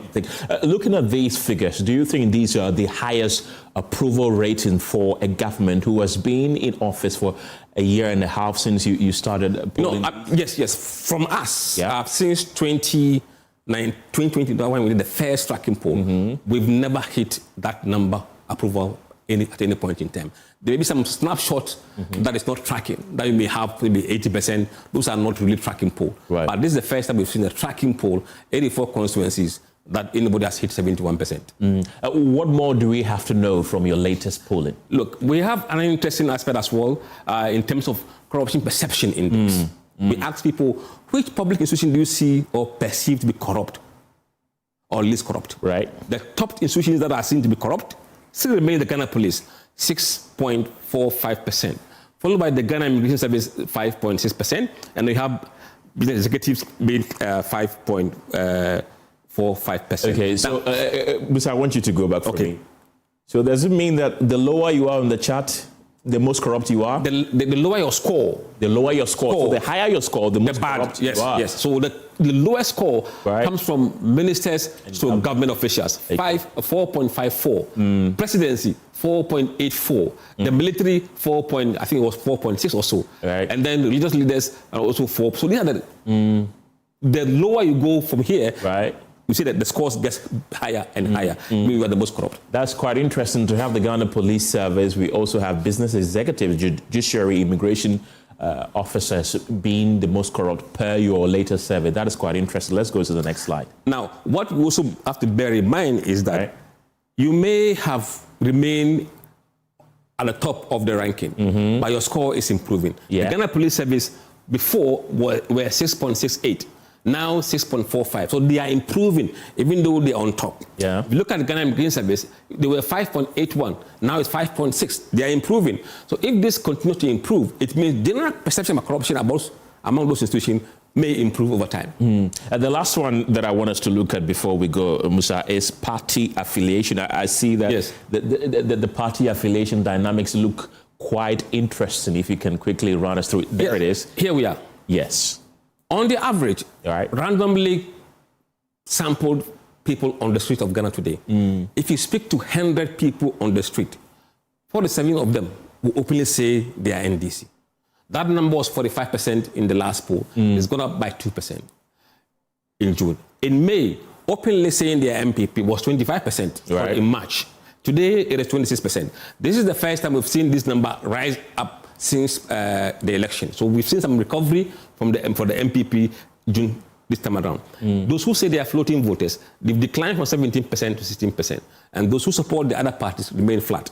However, those who don't disclose their party affiliation has gone down. So they may have gone from not disclosing and disclosing for NDC and going to MPP. Interesting figures there. Musa Dankwa, thank you very much for bringing us your expertise this afternoon. He's the Executive Director of Global Info Analytics. Let's take you back to our earlier story where the government spokesperson, Felix Kwakye-Ofosu, addressed a number of issues and bringing the spokesperson for Dr. Mahmoud Bawumia, Dennis Miracles Abuaje. We also have on the line Kay Kujo, who is a civil writer and associate at Imani Africa. Gentlemen, thank you very much for your time this afternoon. Dennis, I want to begin with you. I want to pick your reaction to some of the key responses the government spokesperson has been given. One of them, though, is the fact that he maintains that contrary to what some opposition members are saying, there has not been any increment in the salaries of presidential staffers. In fact, he says that the last increment was done by President Akufo-Addo on the 6th of January 2025. So the amount that they are taking was approved by former President Akufo-Addo. Let me pick your initial reaction quickly on that. Do I have you? Right, Dennis Miracles Abuaje speaks for the MPP flag bearer, Dr. Mahmoud Bawumia. He's joining the conversation right now. We're talking about the press conference that was held minutes ago by government spokesperson and communications minister Felix Kwakye-Ofosu there. Dennis, do I have you? Hello, Dennis. Right, we're still working the lines to get Dennis Miracles Abuaje to join the conversation, but let's bring in Kay Kujo now. He is with Imani Africa. Mr. Kujo, welcome to the program. You've been listening to the government spokesperson Felix Kwakye-Ofosu defend some of these things, including the report that JoyNews brought that we have seen 148% increment in the monies paid to government appointees at the Jubilee House. Before I bring you in, Mr. Kujo, I understand we have established connection with Dennis Miracles Abuaje right now. He speaks for MPP flag bearer Dr. Mahmoud Bawumia. Dennis, welcome to the program. The government spokesperson Felix Kwakye-Ofosu has been defending a lot of claims that have been put out he says, by the minority, and of course by JoyNews Research as well. I want to pick your initial reaction to the defense that the staffers at the presidency have not had their salaries increased. In fact, he says that the last salary increment was done by President Akufo-Addo on the 6th of January 2025. So it cannot be true that President John Mahama has increased the salaries of workers at the Jubilee House. I want to pick your thought on that. I mean, this afternoon, Felix has peddled a lot of falsehood and misapplication of the facts. I think he's deliberately attempted to mislead the public and hide the substance of the conversation. And it's important that we take it slowly for people to understand. Kenneth, listen, why are we having this conversation? We're having this conversation because Felix and his government in opposition said that Nana Danko Akufo-Addo, that was the government then, had a bloated government which was a burden onto the public purse. Then they made a very solemn pledge to the people that when they come to office, they would make sure they run a lean government, which would be less burdensome to the Ghanaian taxpayer. Ken, is that the case? That is basically where the debate has been on, right? Right. Now, you come to office, and then it is realized that the amount of money that is being spent, the cost of the government that you claim is going to be lean and less burdensome on the Ghanaian taxpayer is almost double of what you are criticizing. That is the crux of the matter. Now, the NDC government deflection in all of these is that, we have reduced the number of ministers. And Ken, I want you to really give me some time so we go through this and digest this once and for all. We have reduced the number of ministers. And so the nominal headcount of reducing ministers from, let's say, 100 to 50 is evident that we have reduced the cost. It's evident that we are running in government and so clap around.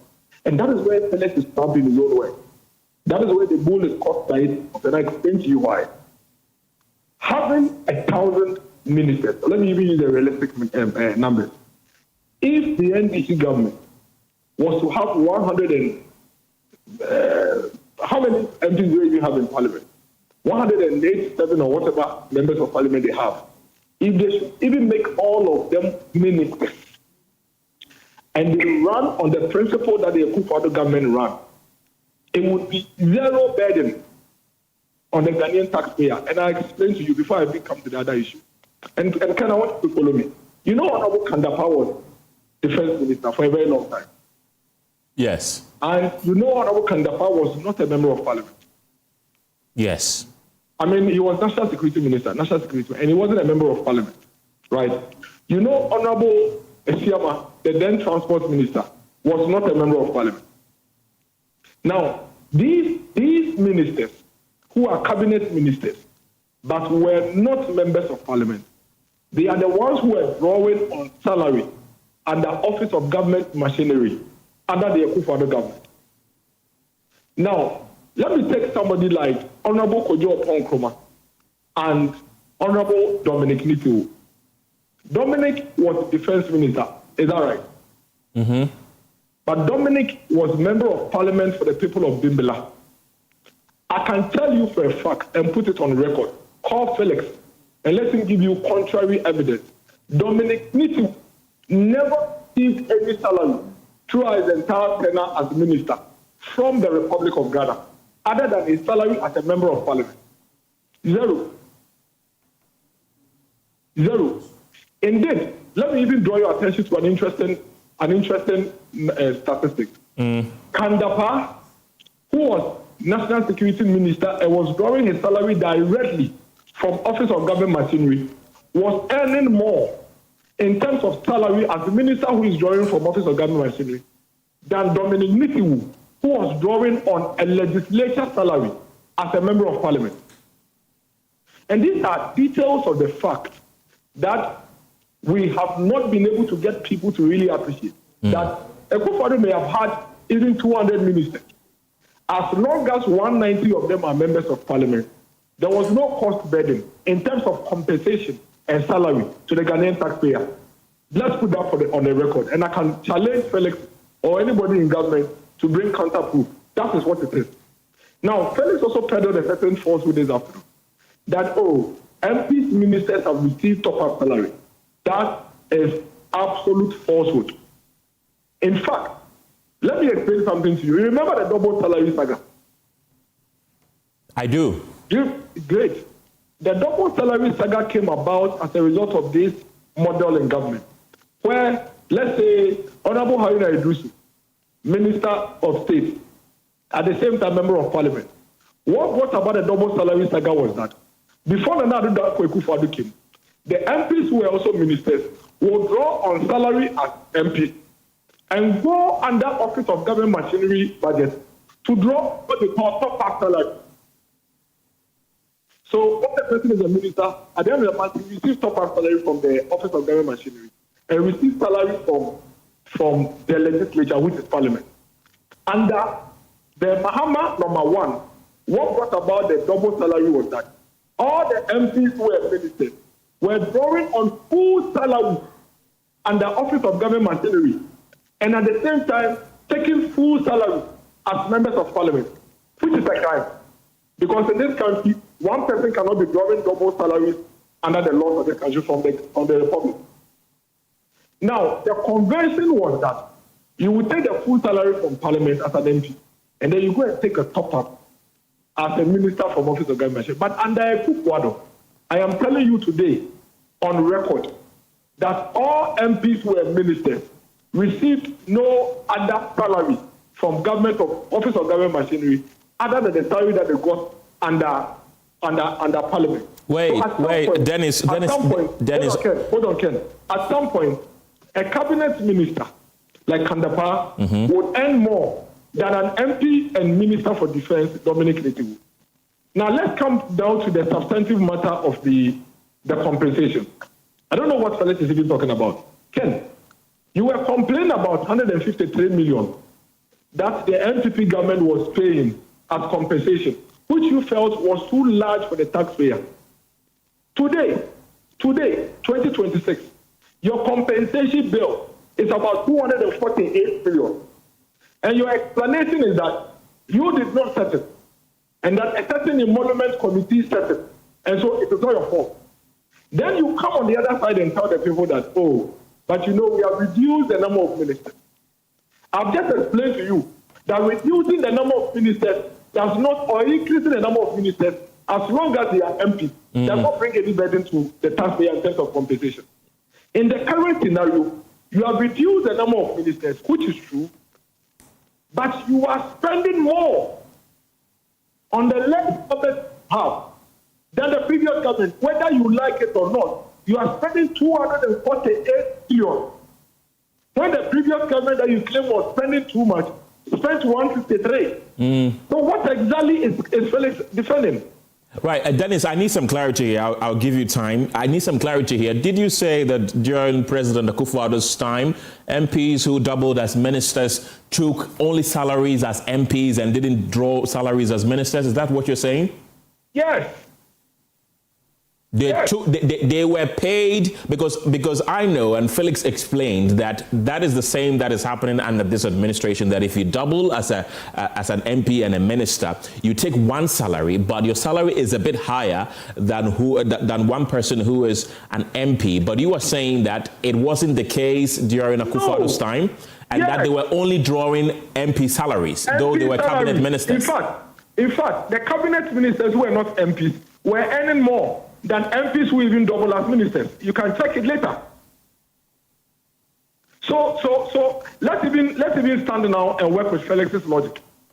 If you are telling the country that your MPs who are ministers are not paid anything extra, then why then do you tell us to praise you and clap for you for reducing the number of ministers? When indeed, if you appoint them from Parliament, it really doesn't add any extra compensation bill to the country. Now, let's come to the main subject matter on the compensation cost under this government. Kenneth, I gave you two documents. Yes. If you have time, you can share them. Right. I've given you the 2024 appropriation bill, and I've given you the 2026 appropriation bill. Look at the two figures. About 158 million Ghana cedis under the Akufo-Addo government. And then you have what? 248 million Ghana cedis. Under the so-called we have reduced appointments. That is very ironic. So what exactly is Felix disputing? Is Felix saying that the 248 million is not correct? Is that what he's saying? Did he say that? Not that I heard of. Because if you are not saying that, and you are admitting that it is costing you 248 million to run your government, then really, what are you debating now? Because it cost the previous government 158 million, and it's costing you 248 million. So what exactly are you calling out? Are you calling out Joy News for? Joy News have only put out the fact 153 million in 2024 at the Akufo-Addo, which you criticized and said that when you come, you cut that cost. Today, you are spending 248 million.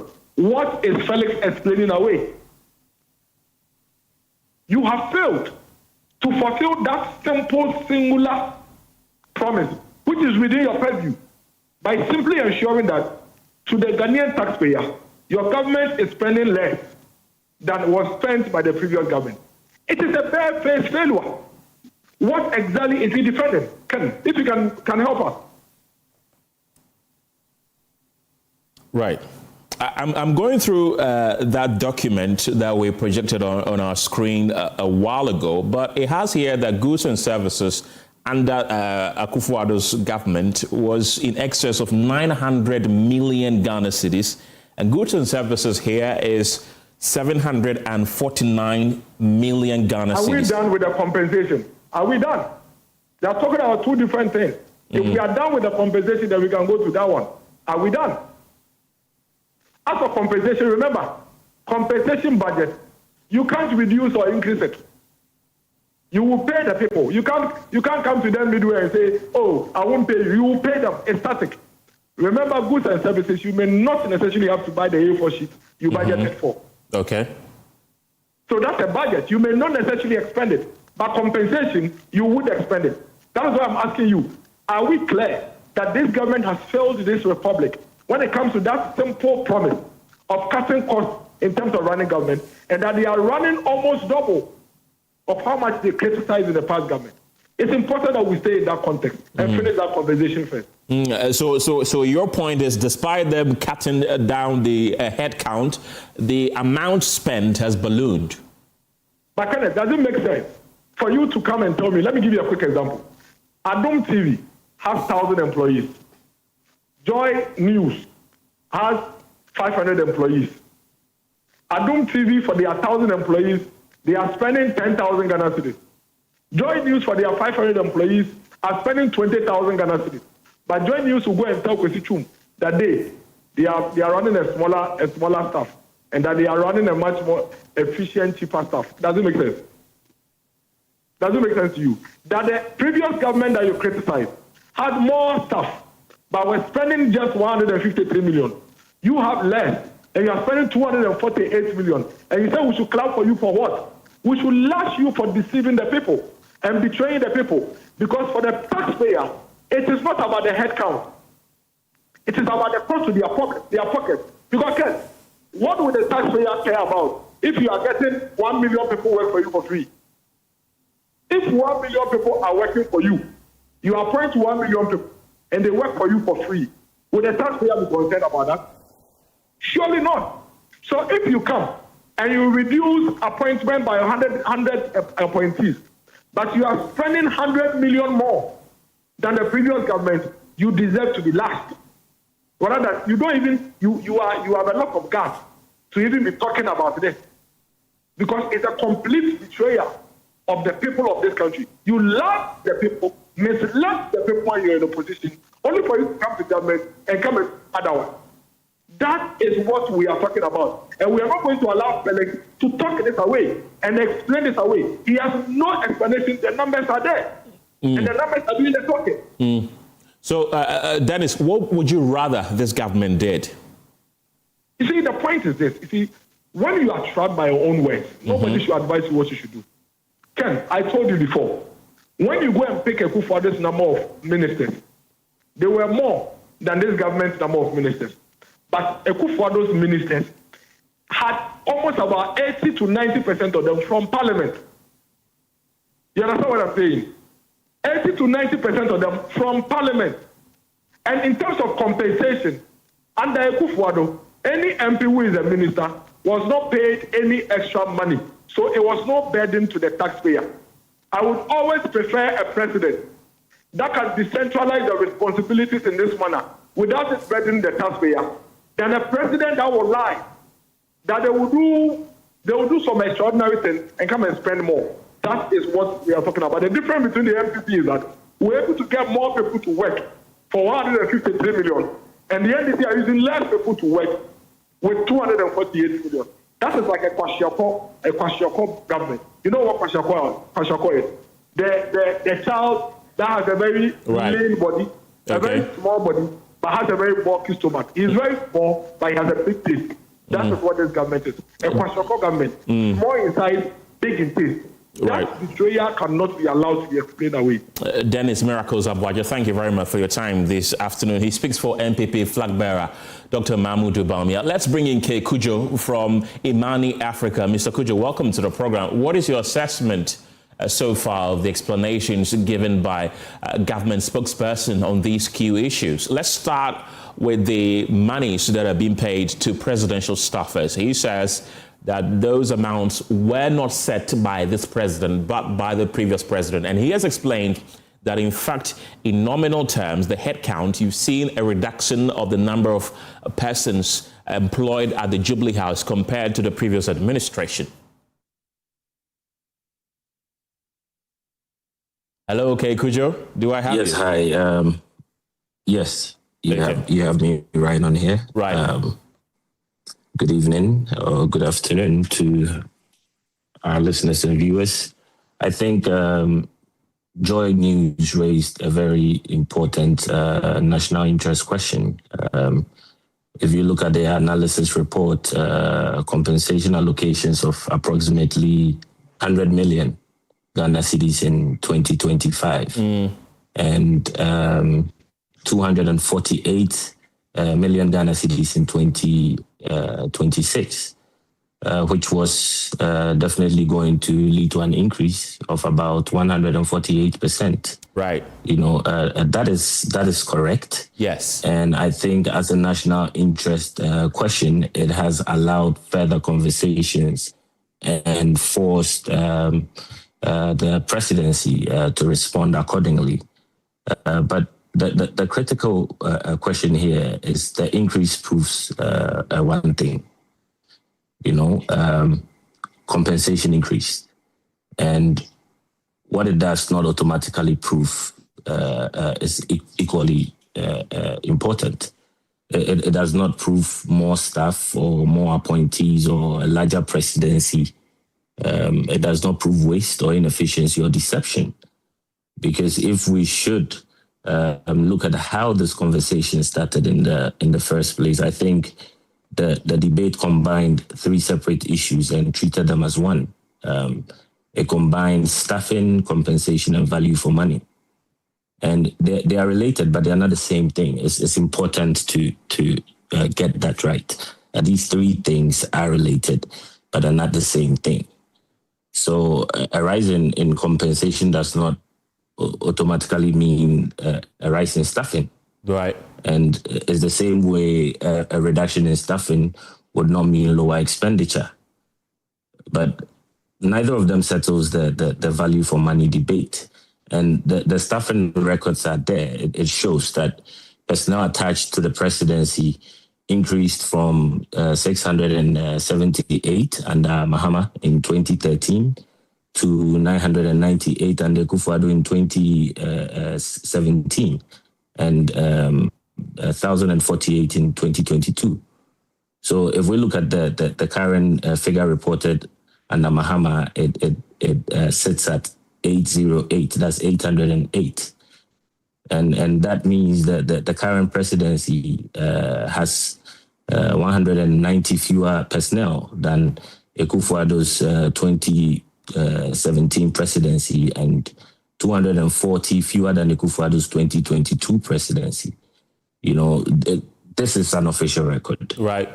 If we come to the political appointees, the same record shows that political appointees fell from 361 under Akufo-Addo in 2022 to 233 under Mahama in 2025. That is a reduction of 128 political appointees. And if we look at the presidential staffers, the debate on presidential staffers, I think that the public debate often confuses presidential staffers with total personnel. But the official records show that presidential staffers stood at 9 under Mahama in 2013, 27 under Akufo-Addo in 2017, and 44 under Akufo-Addo in 2022, and 39 under Mahama in 2025. Even on the narrow staffer category, the current figure remains below the 2022 figure. So the first myth is a major understanding in this debate, which is the assumption that 808 personnel means 808 presidential staffers is incorrect. The presidency includes presidential staffers, political appointees, civil servants, attached public officers, administrative staff, and household staff. So if we look at the 808 figure, it refers to the total personnel attached to the presidency. And I think that definition really matters. Do I get the impression, sorry to catch you, do I get the impression that you are challenging the figures put out by Dennis Miracles Abuaji this afternoon? Well, I mean, a ledger does not lie. These are public figures. Right. And I think he's not arguing against the figures. He's arguing against the conversation, which is the expenditure on compensation that the government has spoken to. These are figures that are accessible, and these are figures he can't refute. So to continue, let's look at the OGM record. That's the Office of Government Machinery record. You know, if we look at the OGM expenditure, it rose from 1.56 billion in 2017 to 1.9 billion in 2018, and then another 1.988 billion in 2019, and a peak of 4.3 billion in 2020. 2020 was the COVID year. Let's not forget. And you know, I think 2020 was also the year where Free SHS, which was a special initiative, was carried out. So usually when such things occur, it's expected to balloon, just so that it's not misconstrued. Right. So it remained at 2.49 billion in 2021 and 3.13 billion in 2022. And 2.07 billion in 2024. So if we look at the current OGM allocations, they are approximately 1.126 billion in 2025 and 1.453 billion in 2026. So any argument about expensive government must explain the entire expenditure history, not only selected years. If we subject it to an outcome test, you know, I think governments are ultimately judged by outcomes. So we may speak all of these figures, but the outcome is important. It is not limited to headcount compensation or budget allocations. Okay. But if we look at the broader record, it shows that inflation peaked at 54.1% during the Akufo-Addo administration. And debt restructuring became necessary. If you quite remember the IMF program, which became necessary. And if you also quite remember, during the same period, Ghana experienced severe macroeconomic instability. Right. Today, we have inflation sitting at around 3.1 to 3.8%, and fiscal balances have improved. If you remember, the IMF program, which is approaching completion, and there's also macroeconomic stability. Right. So these outcomes matter because citizens experience outcomes, not just budget lines. Okay. But what Joy FM's compensation story does not change is the fact that 808 personnel, 233 political appointees, and 39 presidential staffers. It does not change the fact that personnel levels remain below the 2017 and 2022 figures. Okay. Then we subject it to the value for money test as well. You know, it cannot be measured through a single budget line. Right. So a proper assessment must include and consider staffing, political appointments, compensation, OGM expenditure, inflation, debt sustainability, you name it. You know, anything less is incomplete. Right. Okay. But if we look at the response from government, which has allowed us to better appreciate and understand the issues. Of course, when a government spokesperson comes out to say something, it is not absolute. It requires forensic scrutiny. We have to scrutinize the things he has said and then measure it with the facts available. I think Miracle shared some documents after the show, definitely.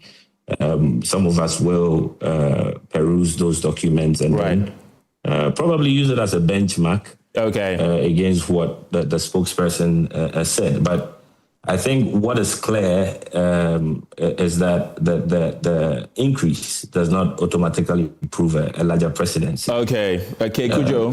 From what the minister said. Right. I want to thank you very much for your time this evening. K. Kujo is with Imani Africa. Haruna Mohammed is the Deputy General Secretary of the Opposition NPP. Haruna, we have just about 2 minutes to wrap up this conversation, but briefly, I want to pick your thought on the plethora of issues that were addressed by the government spokesperson, Felix Kwakye Ofosu. In 2 minutes, what are your thoughts? What are the thoughts of the leading opposition party in Ghana? Thank you very much, Kenneth. I believe that the status of the government has not changed. Dishonesty has been playing all along. What the government spokesperson have said is continuously to look in the face of the people of Ghana and speak of dishonesty.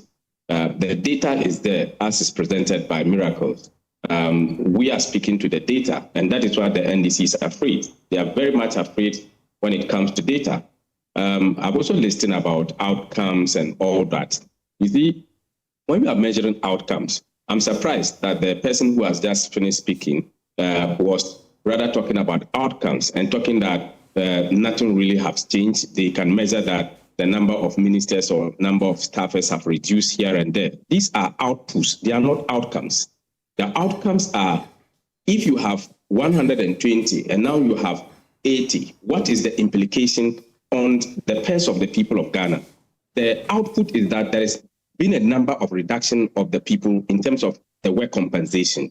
But what is the outcome? What is the outcome? If you are paying 3 million for the 120 and you are paying 4 million for the 80, then it doesn't make any sense. There is the outcome there has a very bad negative impact on the people of Ghana. So it is very clear, when you are measuring outcomes, you must focus on the outcomes. You must focus on the impact. So the outcome is very bad. Whether budget or appropriation is very bad. You cannot go and manage a huge number of people with a certain cost element and come and manage the number of people who are very less with a high cost element. The Ghanaian people are very much focused on the cost, not on the number of people. If Ghanaian people were so much interested on the number of people, they would have said so. But Ghanaian people are very much focused on the cost. And we are telling the good people of Ghana, we are not lying. We are speaking to the record. If you pick the budget and pick the appropriation, as has been put by Felix, has been put by Miracle, you will see that what Felix have said is in contrary, sharp contrary with the truth. And that is why we continue to say so. because you cannot, under Akufo-Addo, with a budget of 326,907,847, that is on government, Office of Government, government machinery. And then somebody goes to spend about 2.7 million. Go and put it inside. Go and check that and see whether it commensurates with the number of people that is working there. So let us be very truthful. I think that this government is not ready to work on the standard of living of the people. They are talking about interest rate, or they are talking about exchange rate. Right. Kenneth, ourselves, how much was transportation from Tamale to Accra?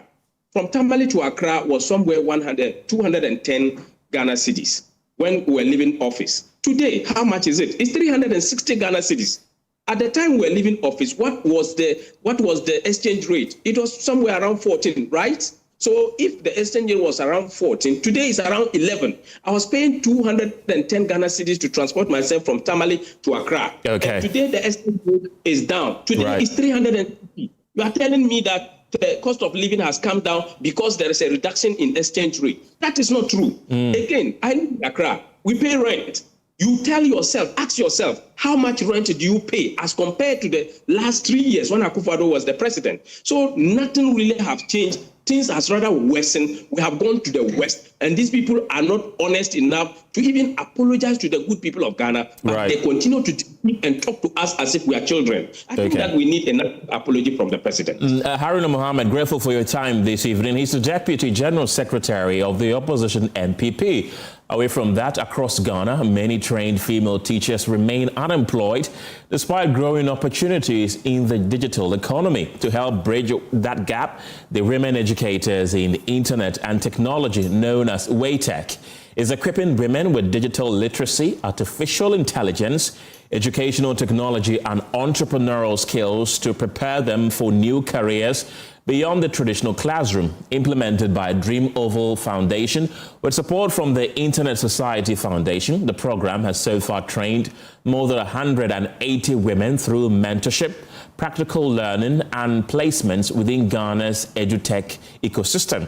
Their journeys and innovations will take center stage at the upcoming WATEC convention and exhibition themed She Taught, She Learned, She Led, celebrating women educators who went beyond the classroom. Well, to tell us more about the program and the impact it is having on the lives of participants, I've been joined in the studio by Karen Bichem, who is the program's lead at Dream Oval Foundation, and Deborah Dankwa, who is a tech participant. Ladies, grateful for your time this evening. I want to begin with you, Karen.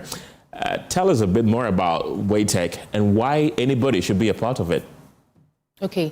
So WATEC. Okay. Karen, go on. So WATEC, as you've mentioned, it's a digital literacy program targeting women educators in Ghana. So we recognize that within the period where female educators graduate, whilst waiting to be placed in their educational institutions, we realize that there's a gap, in digital literacy skills, especially with women, because as Dream Oval Foundation, we run other programs. And we've observed that usually when it comes to ICT-related programs, science, technology, mathematics, you always find the men being more than the women. And so in our observations, to help bridge that gap and to provide other sources of income generation for female educators, this program was instituted with the support from the Internet Society Foundation. Why should anybody be part of this, Deborah? Because it gives you skills as an educator.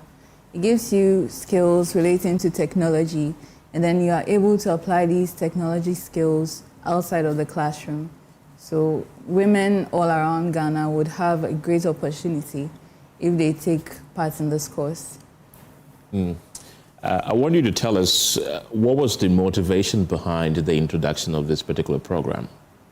Okay.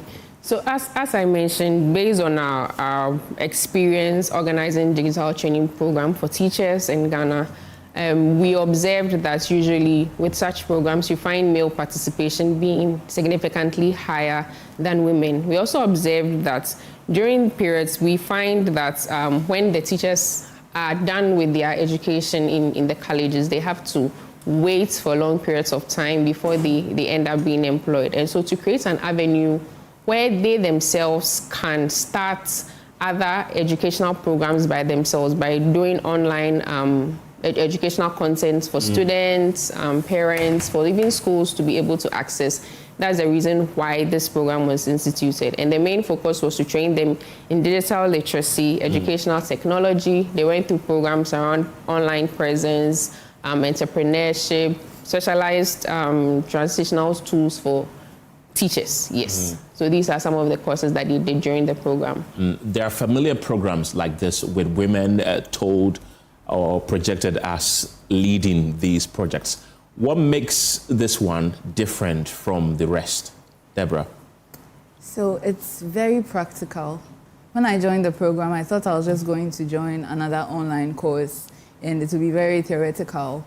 But at the end of every learning module, we have a project to do, and then we apply all the skills that we learned during the module. So it really gives you that confidence in what you've studied, and then you know that it's something you can actually apply. I think that's what makes the difference. To add on to what Deborah said, to also make the experience more practical as well, we partnered with tech organizations to absorb some of the ladies that were going through the training, and so they were able to bridge the gap between seeing how the EdTech solutions are deployed within classroom setting and then the educational context. How many women have benefited so far?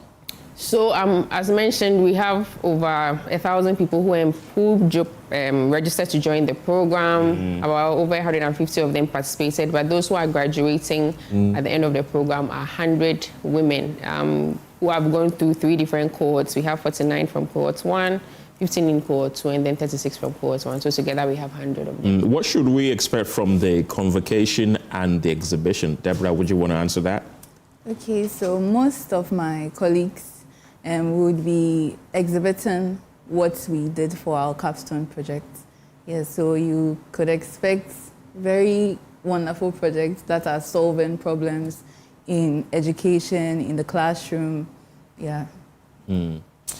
Someone will be home watching at the office, in their car, wherever, and they'll be asking, why is this even so important? What makes it so important, Karen? Yeah, so I think for everyone interested in where education is going in this country, should be interested in this program. It cuts across. For the EdTechs, you get to meet women educators who have digital skills, who have digital knowledge and can support you with industry knowledge in your organizations. For parents, you get to see projects and innovations that can help your children better their educational learning outcomes.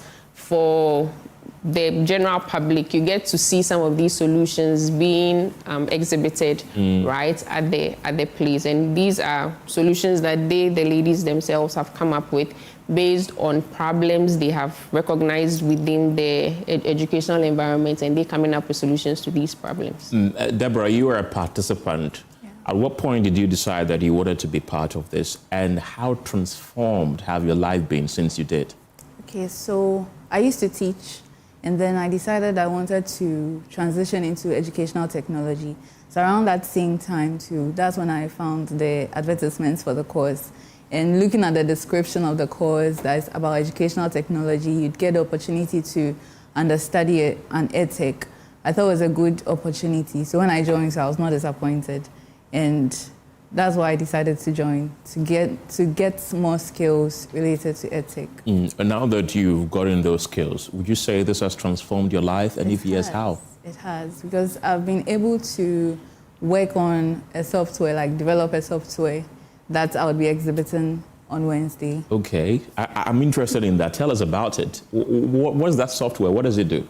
Okay, so the problem was students, when they are revising, usually for math and science, it's easy for them because they have ready answers, because those subjects are very objective. Math has ready answers, science does. And even for English language, the objectives have ready answers. But when you come to the part where you write an essay, students have to wait for a long time to get feedback from their teachers. Just in case you are practicing at 2 a.m., there's no teacher to give you feedback. So I developed an application that allows students you put in the question, you add your answer, and then the application will grade it for you. And it doesn't just give you general feedback, but it's giving you feedback based on your curriculum. So the GES curriculum will look at mechanical accuracy, composition, organization, expression, and that's the same way that the application would also grade it for you. So you get a better understanding of what you have to do better, and then what you can keep on improving. Wow, that's great. Can't wait to see that exhibition, Karen. So if there's a woman out there who is torn between joining you and doing something else, what would you tell them? Being part of this program gives you very relevant skills that you need. Considering how the educational sector is shifting nowadays, everything is going into technology based, everything is going to AI based. This program gives you the opportunity to build these relevant skills. You also get the opportunity to have other sources of income, so that even if you haven't yet been placed in the school, you can create your own online content. You can get you get relevant entrepreneurship skills, or you can set up your little edtech business that you can run separately, even as you wait to have that. And then it also improves your classroom, the learning experience within the classroom, because some of the ladies who have participated are using what they have learned within their classroom settings, and then it's improving the outcomes of the relationship they are having with their students. Where is the exhibition happening? So it's happening at Issa Hall at 10 a.m. on Wednesday, 17th June. The exhibition is for 2 hours, so if you miss the exhibition, you don't get to see the wonderful solutions the ladies have come up with. So it's at 10 a.m. from 10 to 12. We are doing the exhibition at Issa Hall, and after that, we get to celebrate the ladies during the graduation ceremony.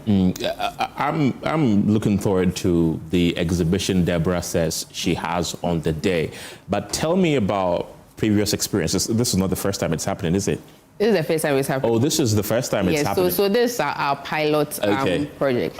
But before that, you've seen some of the participants who are showing promise. Some of them who have, showcased innovations that are mind-blowing, just like what Deborah is telling us. Tell us some of it.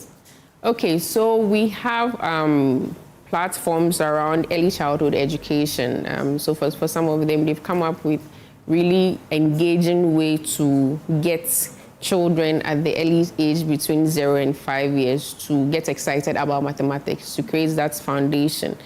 We had a lot of the ladies complaining about math, not wanting to. And then there's usually a lot of complaint around STEM-focused subjects where children have the fear right from the get-go. Now, her idea is about creating a play-based learning that allows the children to get the foundational skills right at the early age. We have other projects focused on, Ghanaian language. When you go online, there's a lot of information around other languages, but then you have things like Duolingo, teaching other languages. So you don't have something that is focused on Ghanaian language. Some ladies are looking at Ghanaian language. Others are looking at how teachers can create products that they can, sell on their platform. So any kind of developed products that you have around lesson plans, around any particular topic, any engaging way they use media to create more understanding around subjects that are taught within a classroom based on a GES curriculum. These are some of the engaging things that the ladies will be showcasing during the exhibition.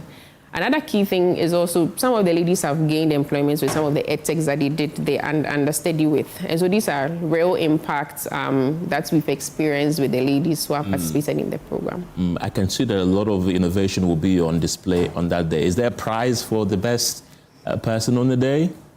Well, it will be interesting to see. What I would say is that, like, everyone, you should come in, just look at it. But then definitely it will be exciting to see everyone who shows up at the day. And hopefully, we are also looking at people coming in to support the ladies, because they have, very interesting projects that they are working on. And it will be great to have people support. I want to pick both of you, your final thoughts before you go. Deborah, I want to begin with you. In a minute, tell us why it is important to come to this convocation and exhibition, and why any woman at all should sign up to WATEC. Okay, before I give my closing thoughts, I want to thank Dream Mobile Foundation and the Internet Society Foundation as well for giving all of us, all the cohorts members, this opportunity to even exhibit what we've learned. And I think everyone should make their way to Isa Hall because they would see a lot of innovation. They will meet a lot of brilliant minds who are going out of the classroom and breaking bounds to bring out solutions that to real problems. Right. And Karen?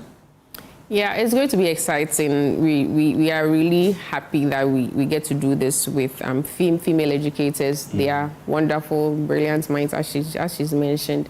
And it's great that we get to develop the technological and the digital skills with these ladies. We are hoping to see everyone at the event come Wednesday. Karen Ako is with Dream Oval Foundation. Yes. And Deborah Dankwa is a participant. She will be exhibiting at the WeTech Convocation and Exhibition. Ladies, thank you very much for passing through this evening. Thank you. Thank you too. And efforts by the lead counsel for the Ashanti Regional Chairman of the MPP, Bernard Intribuesiako, also known as Chairman Wontumi, has said that he will withdraw his legal services in the ongoing Samra Boy illegal mining trial, but unfortunately suffered a setback with judgment in the case scheduled for July 3rd. And the Apia-Kubi had maintained over the last few weeks that the court was becoming too personal in its dealings with him. A development, he says, informed his decision to step away from representing his client. The Attorney General subsequently raised a preliminary legal objection to the application. Delivering its ruling today, the Criminal Division of the Accra High Court dismissed the application, describing it as alien to the law and incompetent. And the Apia-Kubi has, however, rejected the decision. Is it the way to go? Is this how we operate? 3 months, having filed a notice of appeal, I've filed additional grounds of appeal, everything, we're done. We expect that we will settle records. By now, maybe the appeal will have been heard. 3 months, the docket is still in the court. We can't get to the registry for records to be settled. And is this justice or is it an attempt to frustrate the hearing of the appeal? This is one of the reasons why we are also withdrawing. And today, we were in court. You saw what happened. The court is now becoming the bailiff. I was served by an officer of the court sitting a notice of preliminary legal objection. And is this done? Ordinarily, bailiffs are not supposed to even serve parties in the courtroom. We are served outside the court. And the Apia-Kubi also responded to claims that he is attempting to abandon his client. Ethical, rather, for a lawyer to do that and explain why, for the court to understand the disengagement, rather than for the accused person to come to court and inform the court that my lawyers have withdrawn. I think we wanted to do the better thing for the court to appreciate why and also to demonstrate our commitment to our client up to now. And the words of the judge say that we have abandoned. Do you see any abandonment in the relationship that I have with my client? The answer is no. I have not abandoned him. But it is for reasons like what happened today that I wanted officially the court to be informed of decisions that we have taken as counsel. Well, there's a new development because Chairman Wontumi has now engaged the services of Samuel Atachia as his new legal representative in the case, and he's joining me on the telephone lines right now. For more on this, welcome to the program. What informed your decision to take over Chairman Wontumi's legal team at this critical stage of the proceedings with regards to the Samra Boy case?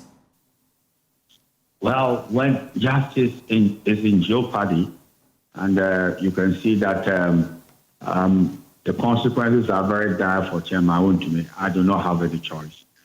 But as a lawyer of some consequence, I should take up this responsibility and see how I'll be able to help him in these very trying circumstances of his life. If you say justice is in jeopardy, do you sense that he could likely go to jail on July 3rd? That's why you stepped in? Not necessarily, but to say that when a judge is deprived of the full address of the accused person. That is to say, the judge looks at the cases both ways, what the prosecution has put across, the prosecution's own written submissions to convince the judge that they should secure a conviction. There must be of necessity the position of the accused person and also having his lawyer put it together. Very, very consequential address for consideration of the judge, because the address to the judge and persuaded that there's no evidence properly adduced amounting to prove beyond doubt, and that the case of the prosecution is cut, and therefore the man should be acquitted and discharged. So these are matters very, very, very weighty. I don't see how I will not put my weight behind him and see what we can do about the circumstances of the case. The court has already fixed July 3rd for judgment. What legal options remain available to the defense between now and then? Indeed, I don't want to do a fetish of advocacy. And I don't want to do anything that I've not come to terms with. So it behoves me to fetch the record of proceedings and read them thoroughly. Then I'll be able to take a quality decision, because at this point in time, I don't want to do lottery with the life of Chairman Wontumi. It's very expensive to do some short professional job because of time constraints and the rest of it. No. So I'll take my time and look at it. And if I have to, I may address the court about the time constraints, I'll do so. Right. Well, Andy Appiah-Kubi cited concerns about his relationship with the court as part of the reasons for seeking to withdraw. Do you share any of those concerns, and how do you intend to approach the remainder of the case? I want to be very professional. I'm not privy to all the kinds of things that happen between Andy Appiah-Kubi and the judge. So I'd rather not comment on it. But I am of the humble view that nobody should be in an ambulance to have somebody jailed. That is what I want to say. Because at the end of the day, you understand, the criminal thought, we'll look at it from the perspective that there's no kind of limitation when it comes to some of these things. And the case is running to nowhere. The case is before the judge. So if somebody wants a respite to sort of put his case across, I know they are very distant, judges. They will always say that, well, let's give them some space to look at the case and then come back. That is my sense of it. Because when a judge saying that, I'm not interested in you letting your lawyer put together a credible written submission for my consideration, that would be very, very serious. Yeah. Right. And looking at the evidence and arguments presented throughout the trial, how confident are you about Chairman Wontumi's prospects when the court delivers its judgment on the 3rd of July? To be very honest with you, I will play clairvoyance if I can tell you what the judge wants to do on the 3rd of July. And I've not followed the case as I ought. I've not perused the proceedings. So I beg of you, let me fetch the proceedings, and I know what to do professionally. Right. What do you make of Andy Appiah-Kubi's professional services to Chairman Wontumi? Done a good job? As I told you, I've not paid close attention to what has happened, and I will not sit in judgment over my colleague. But whatever it is, there must be some serious considerations for a lawyer to say, midstream, I wouldn't want to continue with the case. I'll leave him to, defend himself. But what I intend doing is to fetch the proceedings. And trust me that I will stay overnight and hard and even consult and look at the proceedings and see how professionally I can come to the aid of Chairman Wontumi. That's what I intend doing. Samuel Atachia, thank you very much for your time this evening. He's now the lead defense counsel for Ashanti Regional Chairman of the MPP, Chairman Wontumi. Away from that, the Central Regional Police Command has launched a manhunt for a suspect believed to be connected to the death of 20-year-old University of Cape Coast student Innocentia Avinu, whose body was discovered on a beach in Cape Coast. under unclear circumstances. Police say investigations are ongoing to establish the exact circumstances surrounding the death of the level 200 student, with a coroner's form expected from the court to facilitate a post-mortem examination that will help determine the exact cause of death and support the direction of the inquiry, while efforts continue to track down any person of interest in the case. The University of Cape Coast says it is collaborating fully with police as investigations continue. A series of engagements with relevant officials is also underway to determine the way forward and provide support during this difficult time. And here is the Director of Public Affairs at the University of Cape Coast, Dr. Kwame Entwi-Kunedu, who spoke on the AM show earlier on Joy News. There are a series of meetings, including the police's investigation and all that. As we speak, we are having the first meeting with the dean's office and some officers in the university, because we are meeting the parents again. But the police investigation continues. You know, if you saw my release, it came on Sunday. We've been working with it. There are a series of meetings. Meetings, including the police's investigation and all that. As we speak, we are having the first meeting with the dean's office and some officers in the university, because we are meeting the parents again. But the police investigation continues. You know, if you saw my release, it came on Sunday. We've been working with the police. We've been working with all stakeholders, but again, issues like this, you leave it to the police to do their thorough investigation, because seriously speaking, it is something that we are all concerned. It's like somebody gets up, I'm going somewhere, the next time the person is not around, then you hear that some 2-3 kilometers away, the person's body is found there, and you know, the circumstances. So the police is working seriously with us to unravel what might be the cause and even who sent her there. And we believe that the police will do a good job for us to get it. In the meantime, we're told by the police that the coroner's form will be ready today, because it was a weekend, Sunday, so they will work on that today. So we are all in anticipation, and we are collaborating with the police to make sure that we'll get to the bottom of this. Let's get more on this. And Samuel Baji is the uncle of the late Innocentia Avinu. He's joining me on the telephone lines right now with more. First of all, my condolences to the entire family on this devastating news. How is the family coping since the news broke out? It's not been easy. We are all sad about this tragic news. But nobody expected this to happen to our child. It's not been easy. Well, there's nothing much we can do. Just wait for authorities to investigate this act and then get the justice for our daughter. Authorities have already confirmed that investigations are underway. We've heard from the police service, we've heard from the school, we heard from the education ministry, making so that justice is brought. Well, as a family, the police have given us full assurance that they're doing their best to bring those behind the act to justice. So we are fully behind and waiting on them to investigate and get us justice.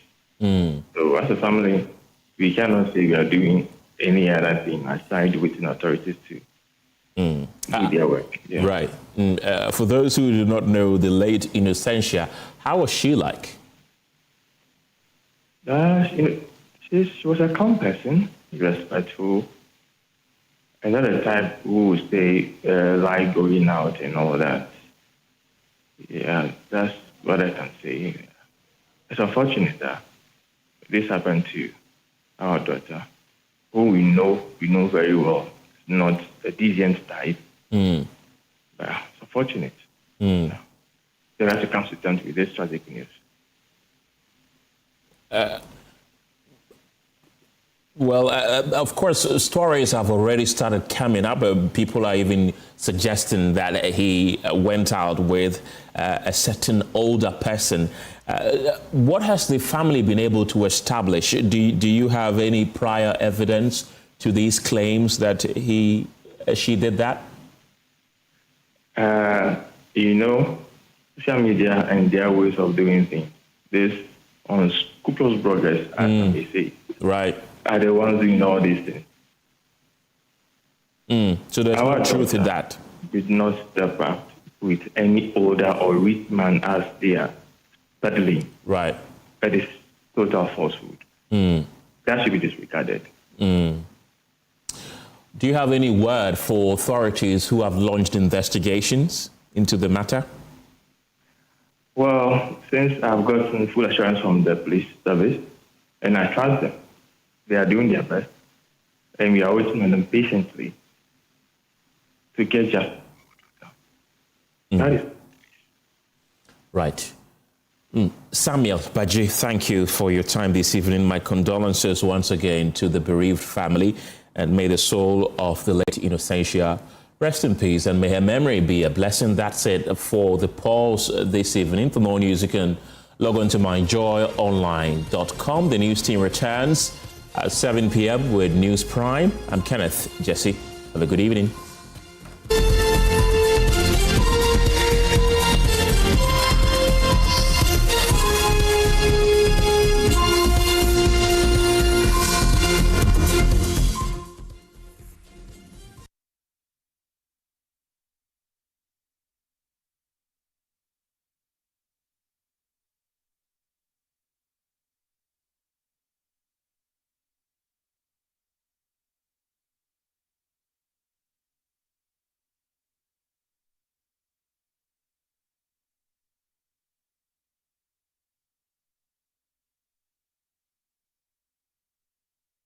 This house was once somebody's dream.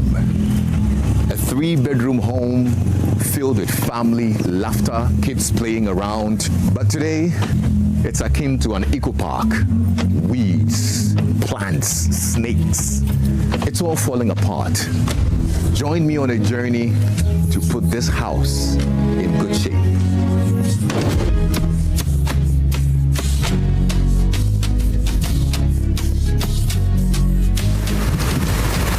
We need to bring this house back to life.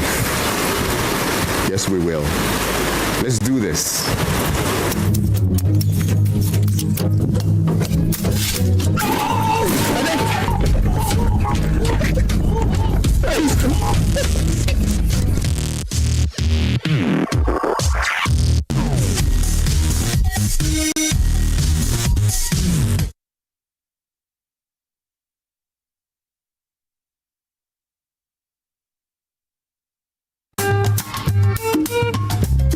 We were living in one of the pavilion behind. Later that we had this new building. Then we now moved to the new building. You did a lot. They have come here and asked us, and they have continued our 6-unit classroom building. A lot has